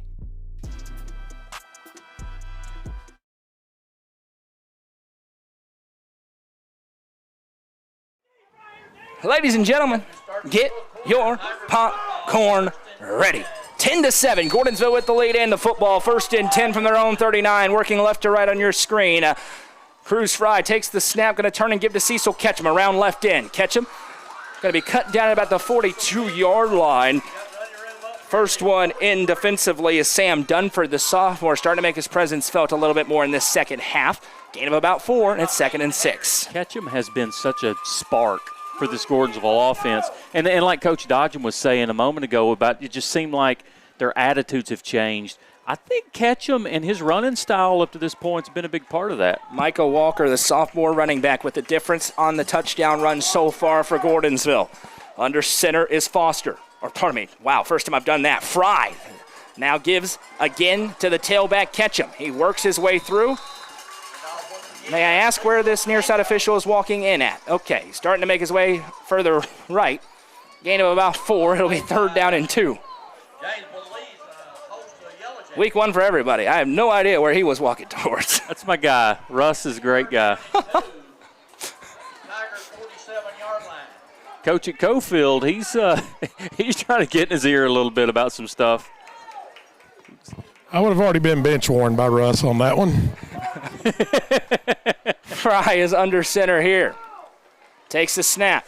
Going to give to the touchdown scorer, Walker. He's got the first down and more. Just Leaving tacklers behind is Michael Walker. It's a Gary Maxwell Insurance first down. Really good. What I was impressed by that run is ball security. You don't expect that defender to come in and catch you an extra hit as you're going to the ground. Really good ball security. First and 10 from the 42-yard line. 10:35 to go in the ball game. Tigers lead. They score a touchdown here. Tune up the band. Party's over. Under center is Fry. He's got Walker behind him. Motion man across. Snap taken. Fry going to give to him around left side. Much better defended, and another big hit. Walker slow to get up. Jaden Garman laying the lumber again. I'm telling you, Anderson and Garman, it's about 7. And there's been slobber knockers. And they have been clean hits as well, just big physical hits. Livingston leads Cumberland County 55-0. Wow. Big performance by Caleb Quall's team. Under center goes Fry. 2nd and 8, takes the snap, going to give again, this time around the right side. Stiff arm to the 35-30. Tiptoeing down inside the 20-yard line. They're starting to show the depth of the running backs. This time it's Caden Mason, the junior. They can deploy 4 different backs at you, and Gordonsville is all the way down into the South Willow Auto Clinic red zone at the 20. This game's over. I'm telling you, and it just boils down to me, just the attitude, just the effort, just look. Coalfield, everybody's hands are on their hips. I mean, just 2 different teams playing football right now. Under center goes Fry. Booker back into the game this time. He'll get the handoff. Just pinballs off of tacklers. Booker will be cut down after about a gain of 5. And 2nd and 5 is upcoming. We've got a stoppage and a flag down coming in from the sideline closest to Coalfield. That's where Coach Napier has been working that official about something he's been illegal seeing. Formation. See if it worked. Is it a chop block? If it's a chop block, that's a big call. We'll wait and see. It is a chop block. So another penalty against Gordonsville, which has been the ultimate equalizer tonight. The penalties, that'll back them up significantly. Takes a positive gain on first down off the board. Back it up all the way to the 30-yard line where it will be all the way back to the 35 on a 15-yard penalty. It's going to be first and Alexandria here for Gordonsville. I will tell you, and I like that reference, I will tell you as an official, a chop block is something that you have to, you normally can't catch it the first time. It's something that you see develop. Sometimes coaches help watch for that. So, good job by Mr. Maxey there getting that call. Now it's Cecil Ketchum in the backfield. Snap taken. Fry going to give to Ketchum. Goes up the middle. Still on his feet. Ketchum wrestling with tacklers down inside the 30-yard line to about the 27. Got to be impressed with how Cecil Ketchum has run the ball here in the second half as we go under 9 minutes to play. A lot of Coalfield fans tuning in on Facebook. We welcome you. YouTube as well. Shout out our friend Elon Musk with the Starlink. It's worked brilliantly tonight. Nice guy. A place where you don't get a lot of cell service, especially with this amount of people, because it's packed tonight here in the jungle. Nice trillionaire. High under center. Takes the snap, going to give to Ketchum again. Ketchum with a hole to run through, and he does. Down to about the 20, so they made the penalty yardage back. It'll be 3rd and 10, and the Tigers have 2 downs to get it here as we near 8:10 to play in the 4th. And right now, this game literally is just a battle of wills. Who wants it? Who's willing to just to come take it? And right now, Gordonsville, like you said, is the aggressor. They're the team. They're the ones that want it right now. Score update on the Livingston Regional Hospital scoreboard. Upperman leads 21-14. They are churning the clock. They ran 7:37 off the clock on their first drive and then got an interception and have the ball going into the 4th quarter. You know who's refereeing that game? David Tollison. Really? It's a good game for David tonight. Trips out to the right. Snap taken for Fry. He's going to give to the back. This time it's Mason. And he'll be wrapped up and dropped after a gain of maybe 4. 4th down and 6. Absolutely go for it territory here. And if Coalfield wants a chance to win this football game tonight, they're going to have to lock in and get a stop right here, right now. Speaking of David, it's funny. This is 11th year working high school football. The very first time he's ever had an Upperman game. So they only put the good refs on those games. Hey, I'm just kidding. I got to give it to my guy David a little bit. Here we go. My guy Trey's tuned in. He says DeKalb leads 7-0 with 9 minutes to go in the ball game. They had some technical difficulties. First broadcast for the Warren County Sports Authority, guys. They'll get better and I love better. those guys. And it looks like Coach Jackson's content to bleed this clock down and call timeout. But fellas, humongous play here in this football game for Coalfield. Has not been a very good second half. They've given up the lead, but they found themselves only down 3. They're 2 plays away from having this game or having a lead in this football game in the fourth quarter. Biggest play of the game coming up here. It is. Oh, go ahead, Coach. Livingston regional score update. White County wins 42-0 over Soddy Daisy. Win for Coach David Foster's team. They have York, who's looked good tonight against Stone next week at Warrior Stadium. Go ahead, Jeremy. But, you know, what I was going to say is it's still a one-score game. Yep. I mean, any mistake, you know, if a blown coverage touchdown, a fumble, a scoop score, it's amazing. One play determines the outcome of this game.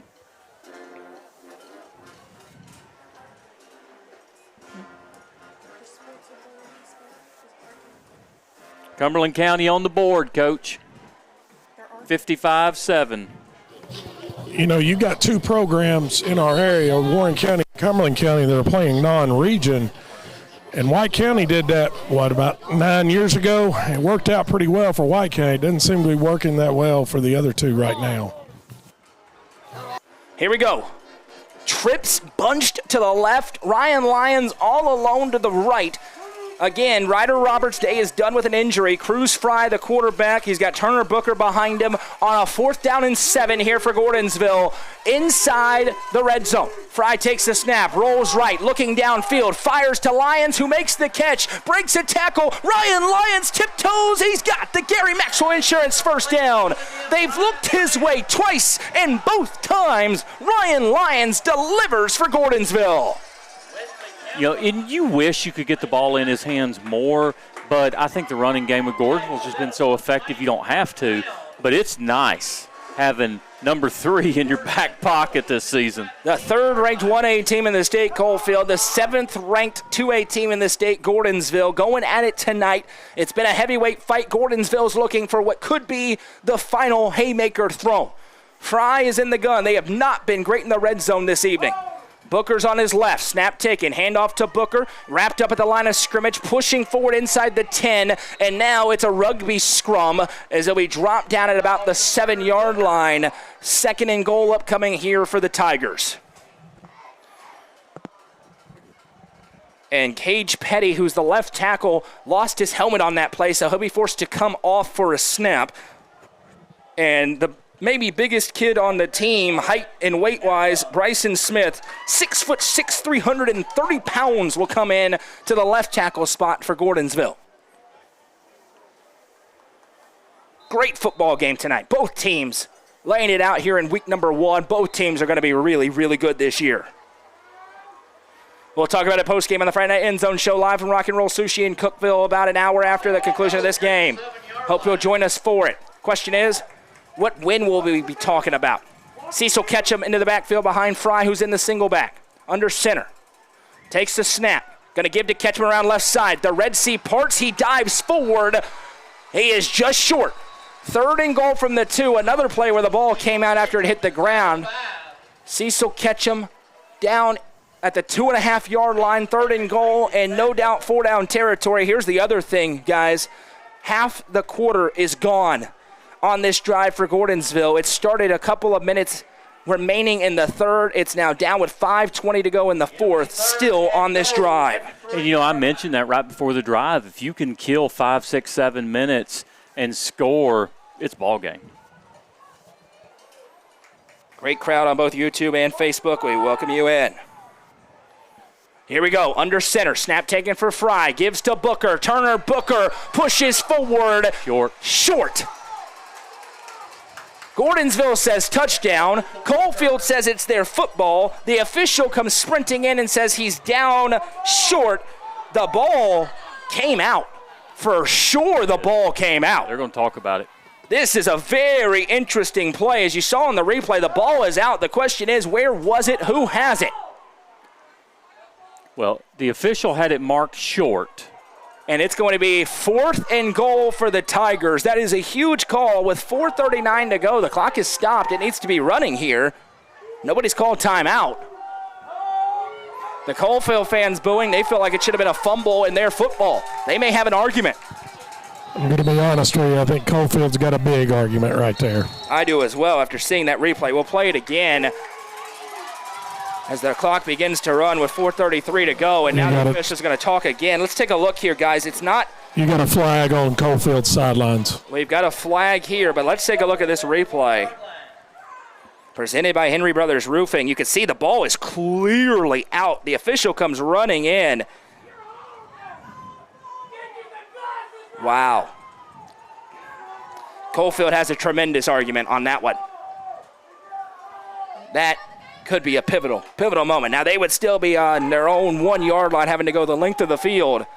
But let's see what happens on this play. 4th and 1. It could be off or not. They get a stop on this play. It'd be the exact same situation. Play of the game. Yeah, this is bigger than the last time we said that. Exactly. Cruz Fry going to be under center. It's Cecil Ketchum, the tailback. He's run great in this half. 4th and goal from the 1-yard line. And a timeout, maybe. Or just a, hey, stop it, from the white hat official with 4:33 to go.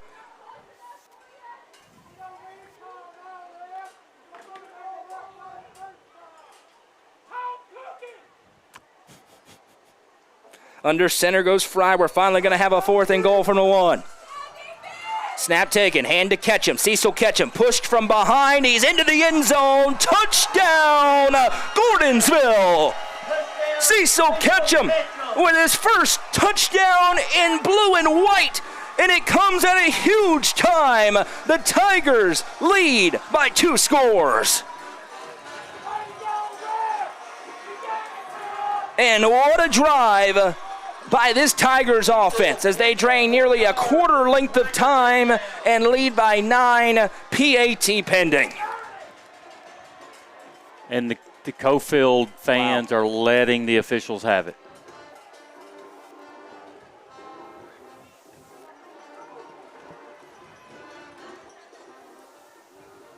Yeah, I think I would too if I was in Coalfield's colors after that one. It's a huge play. Snap, set, kick is good. Regardless of the one controversial play, you got to tip your cap to the way Gordonsville has come out in this second half. They have been physical, and they have moved the ball on the ground for nearly 2 quarters, and now Coalfield has their backs against the wall. Still have all 3 timeouts remaining, but they're going to have to find a way to move it. They've really had one significant play on offense this entire game, and it was the busted coverage on the hard play action. Yeah, and if you're Coalfield, I mean, we're pretty far away from that play. I don't know if you got it right or wrong. Whatever.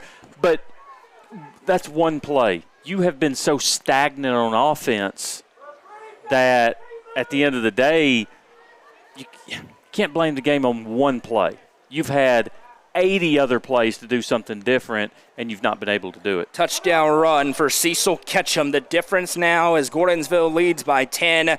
Ketchum has done an unbelievable job in this football game, running the football. All 4 tailbacks have. And despite losing one of their 2 quarterbacks, this Tigers offense has not missed a beat. And if you're Coalfield, you got to find a way to generate an explosive play somehow, some way, and you need it quickly.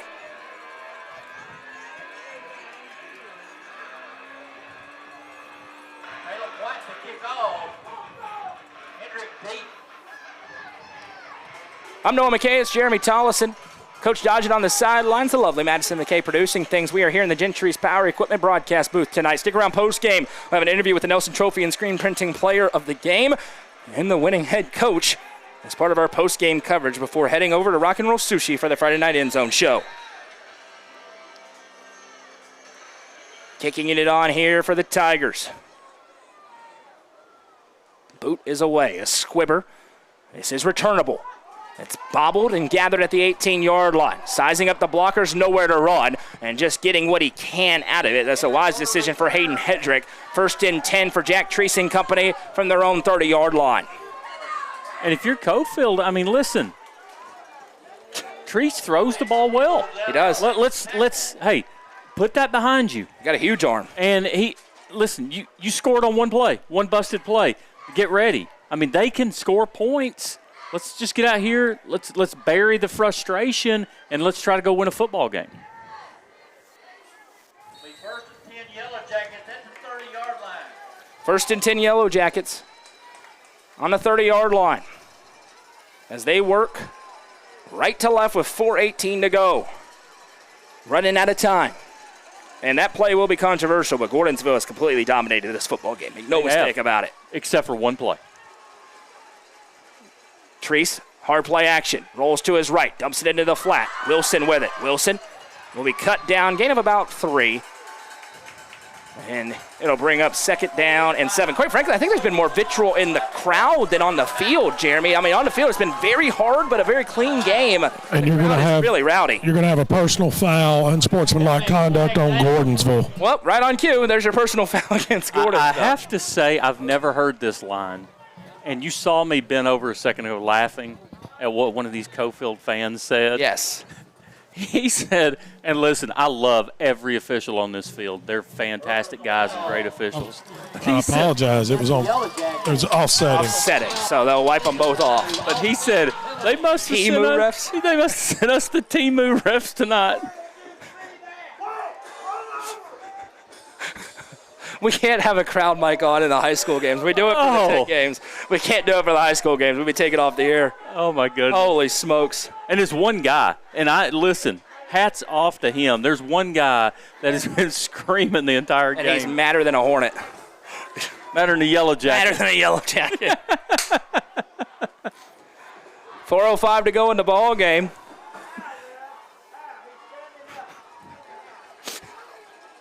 Cookville up 35-7 now. How about the Cavaliers tonight? We'll talk to Taylor Hennigan on the postgame show, on the Friday Night End Zone show, I should say. Hunt Reese with another touchdown, this time pick 6. We should have sent Hunt and Withrow there. No offense to our guys, Tim. We could have sent Tim and Colin over to Smyrna. Snap taken, dropping back. Treese rolls to his right, fires downfield, receivers there, and makes the catch at the 40-yard line. Gets to near the line to gain, but they're hunting a lot more than the line to gain right now with 3:58 to go. And unfortunately, their offense has not been as big play as we were hoping, and they just can't seem to get those chunk plays. They're not going to win this game 6, 8, 9 yards at a time. 2 to the left, 1 to the right here as they go quickly. Snap taken, going to fire the quick bubble. Screen is caught, and a great open field tackle. I'll tell you, Waylon Kennedy hasn't had a huge game in the stat department, but he made the play on 3rd and short earlier. He makes that play there. He's been great tonight with 3.5 to go in the ball game. Gage Richardson pulled it in. Maybe a half a yard. 2nd down and long. And the pistol set here. 1 receiver split out each way for Treese. He'll take the snap, going to turn and give. A great cutback, trying to get to the edge and nothing doing. Ryan Lyons again. 3rd time we've said his name, 3rd impact play. Coalfield's going to have to find a passing game, though, as there's some cramping going on right now for this Tigers defense. And it's going to be 3rd down and 2, but more important is 3:01 to go here for Coalfield's offense. And it's do or die. It's now or never. How many of the puns you got? What else you got? Do or die, now or never, biggest play of the game. It's going to happen now or never. You can say that in a lot of different ways. See the comments rolling here. Michael Browning, Maryville Alcoa tied at 28 with 1 minute left in the 4th quarter. Oh, my Tremendous. goodness. We want to thank our friends at Mayberry's Furniture for being a presenting sponsor of the Game of the Week all season long. If you missed it, we still have some advertising spots available in the Game of the Week, and a lot on our other broadcasts are still available. And if you send us a message tonight, you get your advertising purchase for the season. It is 15% off. Tonight only, if you send a message to our page, you'll be hooked up. Nobody's doing it like we are. Way over 1,000 devices watching our games across the entire state. We've got literal Hall of Famers on our headsets. Craig Cantrell, Chad Withrow, Jonathan Hutton, myself, Jacob Vinson, Jeremy. Throw me in. Me and Dodge, we're throw-ins. Colin, some people are on play-by-play that are huge tonight. Colin Castleberry is doing color and running the broadcast at Cookville. Wes Jenkins running the broadcast there. Josh Scott, we welcome him back. Him and Craig are going to do a great job on Livingston this year. You got to throw me and Coach in for the good looks. We got to raise that bar up a little bit. I'm going to be honest with you. He said Hall of Famer. That's fair. I agree. Let's go. Coach, are you in a Hall of Fame? You're in the Cannon County Hall of Fame. Cannon County and the BCAT. I went in this past year with Bobby McWilliams. God help us all. Hey, here we are. Legends. One of the Tigers is cramping on the field here, which is why we're killing a little bit of time. Thankfully, it looks like he is going to be okay. Only significant injury either way so far. Ryder Roberts leaving at the end of the first half. He did walk off the field under his own power. We thought he was going to come back in. And when you have two quarterbacks who can go, you can be a little bit judicious there. It could be one of those without speculation. If state championship game, maybe he comes back in. But Cruz Fry's done a very nice job tonight running this offense, guys.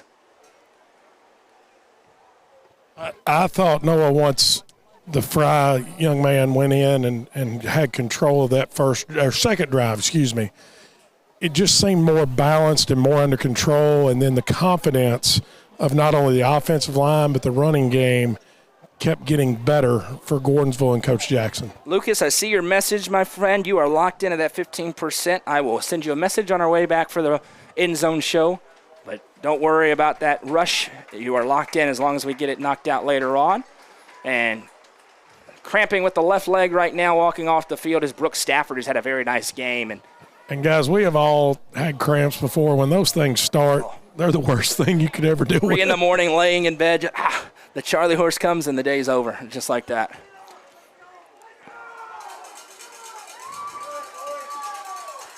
Time running out on Coalfield. 3:01 to go. It's a 3rd and long here. 3rd and 12 after the TFL by Waylon Kennedy.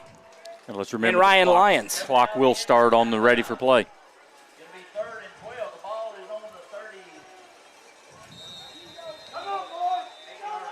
One receiver split out each way for Jack Treese.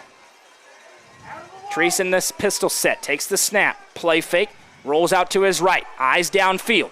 Here comes pressure. Treese all the way to the sideline. Jump pass. Ryan Lyons, did he get it? No! They say he was out of bounds. He almost got the trifecta of 2 big catches and a pick. The end result, though, is an incomplete pass, and it's 3rd and 12. It's now or never. Certainly is. Last chance for the Coalfield offense here, down by 10 with 2:42 to go. Don't forget to stick around post-game, where we will have the Real Estate Collective post-game show, and we will talk with the winning coach and the Nelson Trophy and screen printing player of the game. 4th down and 12.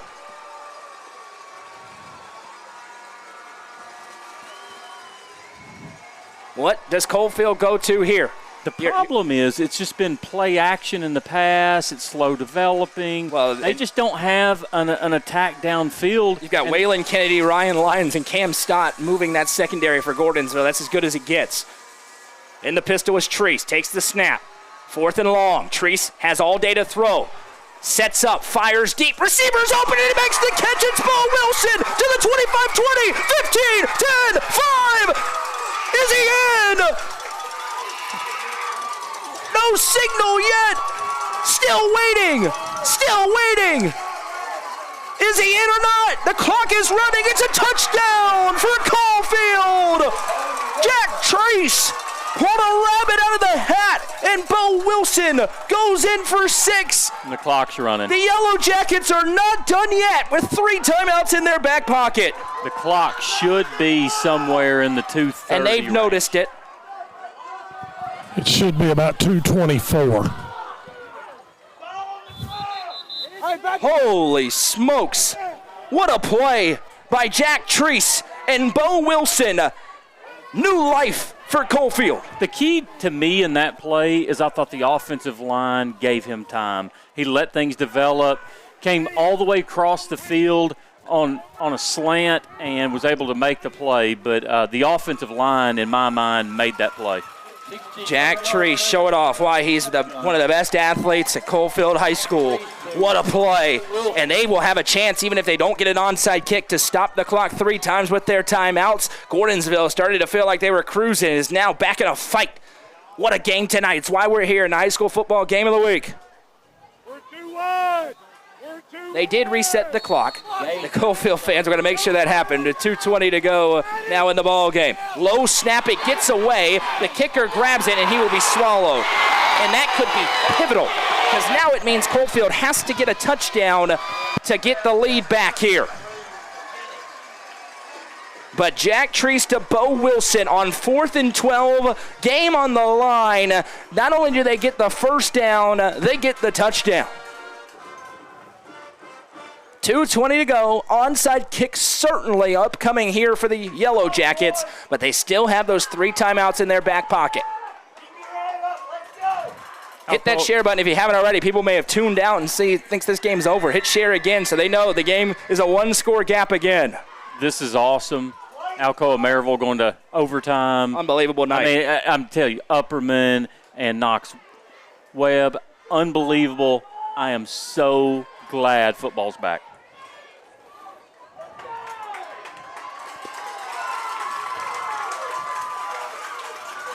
.220 to go. It's 17-13. Coalfield says not so fast, and it's 2 explosive passes. Just like you would have expected on your bingo card tonight for Coalfield to score on 2 explosive passes. I'll tell you what stinks for Coalfield is the extra point is 4. So you have to score a touchdown to win the game. You can't go down and kick a field goal and tie it up.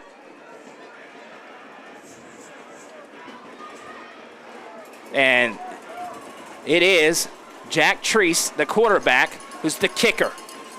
Hands team out for the Tigers. It must go 10 yards before it can be touched by a Yellow Jacket. It can be touched at any time by Gordonsville. Here we go. Treese races up. He kicks it right up the middle. Pretty good kick, but it is fell on and recovered calmly by the Tigers. And it will be 1st and 10 Gordonsville, but again, 3 timeouts for Coalfield. That's nicely done by Caden Mason, the junior, right at the 45 to recover it. 2 really, really good football teams. Both teams, we mentioned in the open, that have aspirations of playing deep into November and want to take a crack at the classification's best teams in Class 1A and 2A. And we've seen flashes tonight in Week 1 of why both teams feel that way. Under center is going to go Cruz Fry. Gordonsville needs 1, maybe 2 first downs to ice it. Snap taken. Going to turn and hand off. Now pushing forward, just rumbling. There's 5 different Yellow Jackets on him, and he gets 5 extra yards. That's Turner Booker on the carry. Literally 5 yards after contact for Turner Booker, and when in doubt, they're giving it to the big power back, number 25. Under 2 minutes to go, and so far, Coach Napier is not going to use his timeout. They spot it to the 49-yard line. And Jackson just had to come out there. No way, he looked shaken up after that run. Down in 3. 1:40 to go. Coalfield elects to not take the timeout. That is smart, because if this leads to a first down on this play, the math would still work in their favor. Now we have a stoppage as one of the side judges is moving in.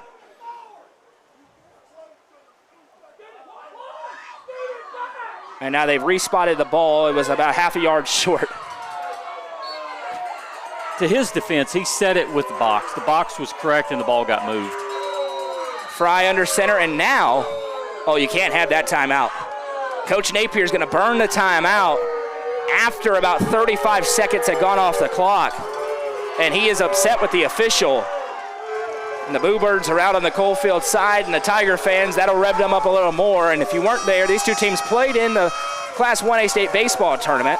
Coalfield won the game, and it ended with the fans really getting into it, inappropriately so. So there's some bad blood already from that. And it has spilled over into this game with things that have happened here as well. And Coach Napier is not happy with the official that's nearest to him. My issue with Coach Napier in this situation is calling timeout and not talking to your team. He's so torn up by whatever is going on between him and the official that just shouldn't be that during a timeout. Just speculating here, guys. I think what Coach Napier was upset about was when the outside official came in to respot the ball, they reset the play clock. Yeah, and he's given the play clock signal, and I can understand that. But unfortunately, by rule, if an official stops the play for any reason, and in this situation, the ball was a yard and a half off, you literally have to reset the play clock to 25. It's unfortunate, but that's just the rule. And the Boo Birds continue. It's 1:26 to go. It's going to be 3rd down and 2. And it's gotten chippy.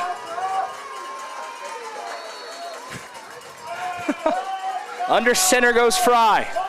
Takes the snap, going to turn in hand.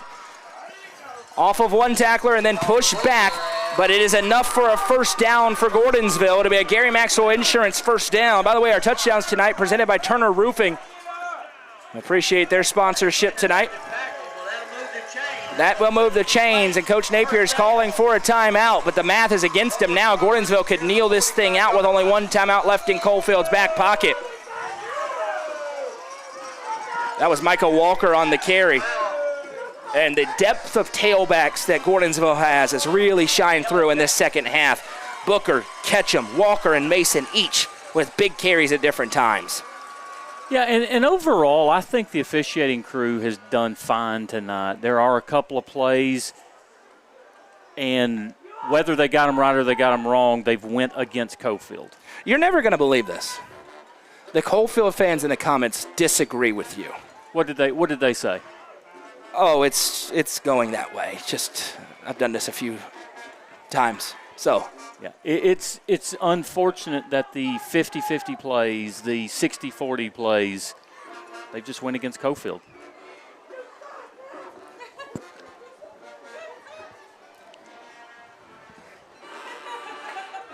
Next week, busy week. Starts Tuesday with the UCR football show presented by Fire and Vine. It'll be followed up by the Tennessee Tech football show, also at Fire and Vine on Tuesday night. Then on Wednesday, the Warren County Sports Authority has their show. We'll have high school volleyball next week. Friday, jam-packed slate headlined by the high school football game of the week in Baxter as Upperman takes on Greenville. And it will be victory formation time for the Gordonsville Tigers. Fry, who's done a great job, takes the snap, puts his knee on the ground and gets out of there. They'll have to do it one more time. Coalfield's going to burn their timeout. They'll have one remaining, but the math working against with 1:03 to go. I'm running out. Yeah, it looks good. Don't forget post-game, as Coach Dodge's mic is on, that we will be with Coach Steven Jackson and the Nelson Trophy and Screen Printing Player of the Game. Good luck tonight, Jeremy, on that one. I like who you're pointing at, though, for that one. Coach? Here's something, the play before. Gordonsville snapped the football at 1:05. It went to 1:02 when Coalfield called the timeout, and the officials reset the clock to 1:10. That's the complaint that Gordonsville had over here, is why was 8 seconds added back on after we snapped at 1:04? Good question. Either way, the math now, Coalfield has to have a minor league miracle. There has to be a fumble on these kneel-down attempts because Gordonsville could put their knee on the ground 2 more times, and the game will be over as it is 2nd and 10.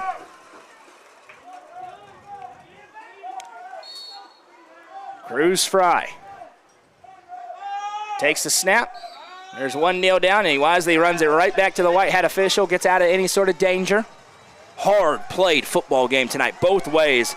These are two really, really good football teams in their respective classifications. And for Gordonsville, now they're set up nicely to try and go on a little run here early in their year. Get a tough one next week at Watertown, at Fayetteville, at Liberty Creek. They're not back here in the hole until week 5 for their region opener against a very good Canyon County Lions team. On the other side for Wartburg, they have a tough one next week at Stone Memorial. As Cruz Fry puts his knee on the ground, and that will do it. The Gordonsville Tigers enter a measuring stick game, and they measure up. Final score in the jungle, Gordonsville 17, Coalfield 13. We welcome you into the Real Estate Collective post-game show. Appreciate the Real Estate Collective being an all-inclusive sponsor here at UCR. Jeremy, two really good football teams were at it tonight. We knew it would be a low-scoring, hard-fought game, 17-13. That's exactly what we got. I'll tell you, and, early on, both teams a little shaky on efficiency on offense. And like Coach Dodgen commented, defense is playing a little bit better, but offenses, I just really think Gordonsville decided to take control of the line of scrimmage, stuck to their run game, threw the ball when they had to, and just took control of the game. Tigers win 17-13 in a fantastic high school football game here tonight. What a way to open up the slate. This is the Real Estate Collective post-game show. We're moments away from catching up with head coach Steven Jackson of the Tigers and the Nelson Trophy and Screen Printing Player of the Game. Let's get right to that. First off, not an easy choice tonight. A lot of different players made big plays for Gordonsville, but I think we have our choice. To me, I'm torn a little bit between, I thought Ryan Lyons, even though he made big plays when we had to, 2 or 3 running backs, but at the end of the day, I just feel like Cecil Ketchum came in the game, number 6, took control, and I think he kind of just paved the way and led Gordonsville to victory. Cecil Ketchum, number 6, player of the game. Cecil Ketchum, in his first game as a Gordonsville Tiger, he scores a touchdown, makes a couple of big defensive plays, and he is the Nelson Trophy and Screen Printing Player of the Game. Physical football game tonight. Both teams are going to feel this tomorrow, but both teams will be better off, guys, for having played this game to open their season than playing a cupcake where you win by 50, which both teams will inevitably have a couple of games like that this season. No, I'm excited. This was everything we had hoped it would be. This game was just back and forth and back and forth. And if this game is any indication of what we have in store for us for the next 10 weeks plus playoffs, Noah, as long as you let me ride with you, I'm excited about this. Over on UCR2, Knoxville Webb scores very late. It's 21-20. It looks like they may be about to go for 2 in Baxter. And George Quarles return to the high school ranks. As here, we're going to wait for them to do their post-game huddle, and we'll come back with Coach Jackson on the other side. The Real Estate Collective post-game show rolls on in a 17-13 win for Gordonsville. Much more to come on the other side in the high school football game of the week, presented by Mayberry's Furniture on the Quality Family UCR Media Network. Nelson Trophy and Screen Printing is proud to support student athletes and athletic departments throughout the Upper Cumberland. They are also proud to sponsor Nelson Trophy and Screen Printing's Player of the Game on this broadcast. From trophies to t-shirts, they can do it all. Be sure to stop by and see them at 120 Circle Drive in Allgood, or give them a call at 931-537-9559. Nelson Trophy and Screen Printing, proud sponsor of this broadcast on the UCR Media Network. A reputation is built on results. At Upper Cumberland Commercial, our client's success is our greatest portfolio. Whether you're selling for a premium or leasing to the perfect tenant, we make the market work for you. And we stay long after the deal is done, providing the expert management your investment deserves. Upper Cumberland Commercial. Process, precision, performance. Give us a call today at 931-284-9098 or visit us online at uppercumberlandcommercial.com. UCR has one goal: shine a huge spotlight on student athletes. Over the past 4 years, we built one of the top high school sports media outlets in the country. Game broadcasts, weekly shows, cinematic recaps, stories, photos, and more. UCR does it like nobody else. This year, we're expanding into the mid-state and adding Tennessee Tech University. If you own a business, come join the ride and get your company in front of millions of viewers. Send a message to our Facebook page for more information. UCR. Get your popcorn. Citizens Bank is proud to be the presenting sponsor of Proving Ground with the Gordonsville Tigers. Citizens Bank has been the same bank with the same name, proudly serving our neighbors since 1929. Founded in Carthage and still locally owned, Citizens Bank is committed to supporting our communities, schools, families, and local businesses across Smith, White, and Putnam counties. With 7 convenient offices and a 5-star rating from Bauer Financial, we bring strength, service, and hometown banking you can trust. Member FDIC.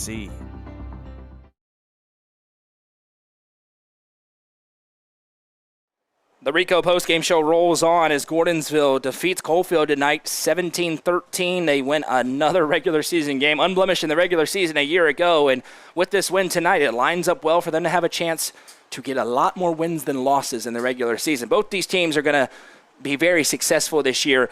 But Gordonsville, they said they developed in the secondary. They had a couple of letdowns there. That'll be something interesting to watch, but they certainly leaned on Coalfield in the second half, and with their host of running backs, looked every bit the part of a Class 2A contender tonight. Yeah, I agree, and you mentioned the secondary from Gordonsville. One thing impressed me when everybody in the stadium knew Coalfield had to throw, it seemed to me that's when the secondary from Gordonsville played its best. And the addition of lines, Waylon Kennedy, Stott, it's just amazing for a 2A football team. That's some dudes. They got some dudes. They have a little bit of team speed that they didn't have at the end of last year, which they needed against Marion County. The other side, Coalfield, very tough game next week against a 4A contender in Stone Memorial. Credit to them for scheduling these two teams. They'll be better off for having played it. That looked like every bit the part of a team that we mentioned. The goal for them is to get over that South Pittsburgh hunt. South Pittsburgh is as good as any team in any classification. Coalfield, though, looked very, very good tonight, Coach. And you guys got to remember, too, last year at Coalfield, they were up on Stone by 26 going into the fourth, and Stone came back and won the football game. Stone can do that to people, as we've seen. They're in a dogfight right now with York Institute as York tries to drive late to win. We're moments away from hearing from Stephen Jackson and Cecil Ketchum. And he will get to wear the UCR chain. He'll get the UCR post later on tonight. Cecil Ketchum as our player of the game this evening. Hopefully he's not running his way off the field as they're eager to go. No, Coach and Cecil are both right there ready to go. And we appreciate the fine folks here at Gordonsville High School, the administration, first class here in one of the best booths that we have in the Upper Cumberland. Fantastic. We appreciate them rolling out the red carpet for us for both Proving Ground and tonight. Called Coach Clemens and said, hey, what are you thinking about doing week one game of the week? And they said, absolutely, however we can help you guys out, and we so appreciate that. The field is beautiful. The facilities are beautiful. It's like, what more do you want? I mean, this is high school football at its best. High school football at its best is this is the Real Estate Collective post-game show. And first, getting to wear the UCR chain. And how about this? In your first game here at Gordonsville High School, Cecil Ketchum, what a year he had a season ago, and now he's with Coach Dodgen. All right, I've got our Nelson Screen Trophy printing player of the game, Cecil Ketchum. Cecil, talk about your performance tonight individually first and what you were able to do tonight to secure the win. Yes, sir. At first, it kind of started off slow, but once you started to get the hang of it, man, just kept on pounding the ball and just didn't stop. Talk about your teammates, your offensive line, the structure, defensively, what you guys are trying to accomplish night in and night out. Yes, sir. On offense, we're just trying to, pound the ball, and, sometimes, pass it to. And then on defense, our secondary, they try to not let big plays happen or explosive plays, And, A top 10 matchup tonight between you guys and Coalfield. Obviously, you guys 2A, Coalfield 1A. Talk about playing these type of games early on to get you guys ready, not only for the rest of the year, but for that postseason run too. Sir, it's great because we get to see what the competition is like, and we get to go against people our own skill or even better than us, and we get to show up and show what we can do. Guys, we got a player of the game here, Cecil Ketchum. Cecil, thanks for catching up with us. Good luck the rest of the year. Yes, sir. Thank you. And Cecil will get his picture in the chain, and then Coach Dodgen will be joined by Coach Jackson, and that's going to be a very interesting interview. This is what high school football is all about tonight, though. We had a good laugh at some of the chirps from the crowd, which is always entertaining, but the crowd brought it tonight, and the players brought it tonight as well. Both of these teams historically have such good followings. Their communities love these teams. On the road, at home, they're passionate. And I'll just tell you, hats off to Coalfield, hats off to Gordonsville. This is why I've been around this sport for 30 years. Yeah, this is why we do what we do, to have games like tonight. And we're not done yet. The Friday Night End Zone Show presented by Rock and Roll Sushi, live from Rock and Roll Sushi in Cookeville. Going to start about a little under an hour from now if we can get there in time. Jacob's a little bit closer. He's in Baxter. That game just about to finish. What a classic that was. There were so many good games around the Upper Cumberland tonight. We're going to talk about all of them. We'll have coaches and commentators call in as well. Hey, we had 20 people around the Upper Cumberland tonight, representing UCR to put a huge spotlight on the student athletes across this state. We so appreciate the team for making it happen, including Coach Dodgen, who's joined by head coach Stephen Jackson, victorious tonight over Coalfield. Got Coach Jackson here with us tonight. Coach, you talked about at halftime, taking care of the football, eliminating penalties. What do you feel like in the second half? I felt like you guys, not only with your a plethora, I guess would be a good word, of running backs, but your offensive line did a good job of protecting, and then obviously you took care of the football too. Yeah, I thought that was huge in the second half of not turning the ball over. I think we had one penalty on a high-low. So, I mean, it's something that, we don't teach high-low, but it's going to happen, in a physical. We're playing foot-to-foot football pretty much, two tight ends, so it's going to get physical, and they're going to get some calls. But, I mean, I thought our kids overcome that adversity. It was 1st and 25, something like that, to convert on 4th down was huge in that game. But it's, I think our kids did a great job of, responding the right way. At halftime, we listened. We made adjustments, and kids did a great job playing hard. Coach, you talked about also, too, about playing hard-nosed football and watching you guys through the Upper Cumberland Reporter Show over in the preseason. Saw you play White County last week here in the Jamboree. The physical-type football that you want to play night in and night out, beneficial to you guys, obviously. Oh, definitely, and that's what we try to talk about that all the time, is being the most physical team on the football field. If you can be the most physical team, take care of the football, you got a chance every week. Not giving up explosive plays like we did tonight. We got to cut that out. But, I thought our kids did a great job of, doing what we want to do and run the football. And, when we want to throw it, we can throw it. So I tell you, it was a great job by our kids tonight. Coach, every coach going into the year, you got state championship aspirations. December seems like a long way away, but playing a top 10 matchup, 1A, 2A, first game of the year, a lot of people schedule games that you can win 56-0. Talk about the rivalry, the series that you've got with Coalfield, and that type of game getting you ready for down the road. Oh, it's huge. And, I mean, we respect that program, from all sports. We've been able to play them baseball, softball. We're playing them in flag football. We're playing them in everything. And we respect those people like crazy up there, and they do a great job playing hard-nosed. I mean, it reminds me, of our place here. Gordonsville and Coalfield, it's kind of the same town. So playing teams like that's going to get you ready for November, playing in, hopefully December. So, hopefully we can keep that series going with them. It's a good rival that's 2 hours away that, it's a good friendly rival that, we both know that it don't mean nothing if you win or lose it. It's all about, getting better from week 1 to week 2, and that's what we've got to do now. Coach, you got a kind of another rivalry game at Watertown, getting ready for the Purple Tigers. Always a big game with you guys there. Seems like every team on your schedule is almost a rivalry right now with the way that your program has been.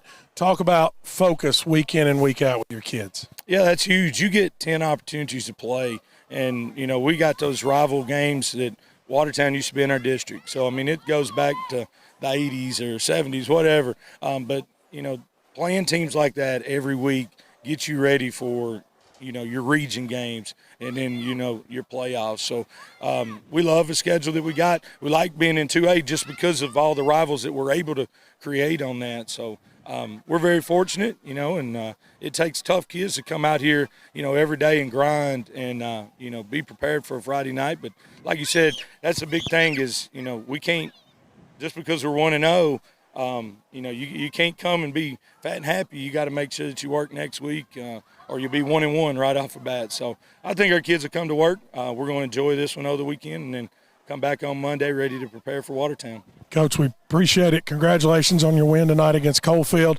Thank you for your hospitality tonight. Good luck to you guys the rest of the year. Yes, sir. We appreciate everything y'all do for us. Thank you. Thank you, Coach. That's Steven Jackson, the victorious Gordonsville Tigers tonight over Coalfield in a great high school football game. Final score, Gordonsville 17, Coalfield 13. Next up for Coalfield at Stone Memorial next Friday night. Gordonsville, another big one as they travel to Watertown as part of a 3-game road swing for the Tigers. Next up for us, the Friday Night End Zone Show presented by Rock and Roll Sushi. Coming up in just a few minutes from now, about 45 or so, we will be live back here on the main UCR Facebook page and YouTube channel, recapping a great night of high school football around the Upper Cumberland. That'll do it for our team here in Gordonsville. I'm Noah McKay for Jeremy Tollison to my left, Coach Michael Dodgen on the sideline, Madison McKay producing things, and Easton, who is Coach Dodgen's bodyguard on Friday nights, saying so long from Gordonsville. Final score, Tigers 17, Yellow Jackets 13.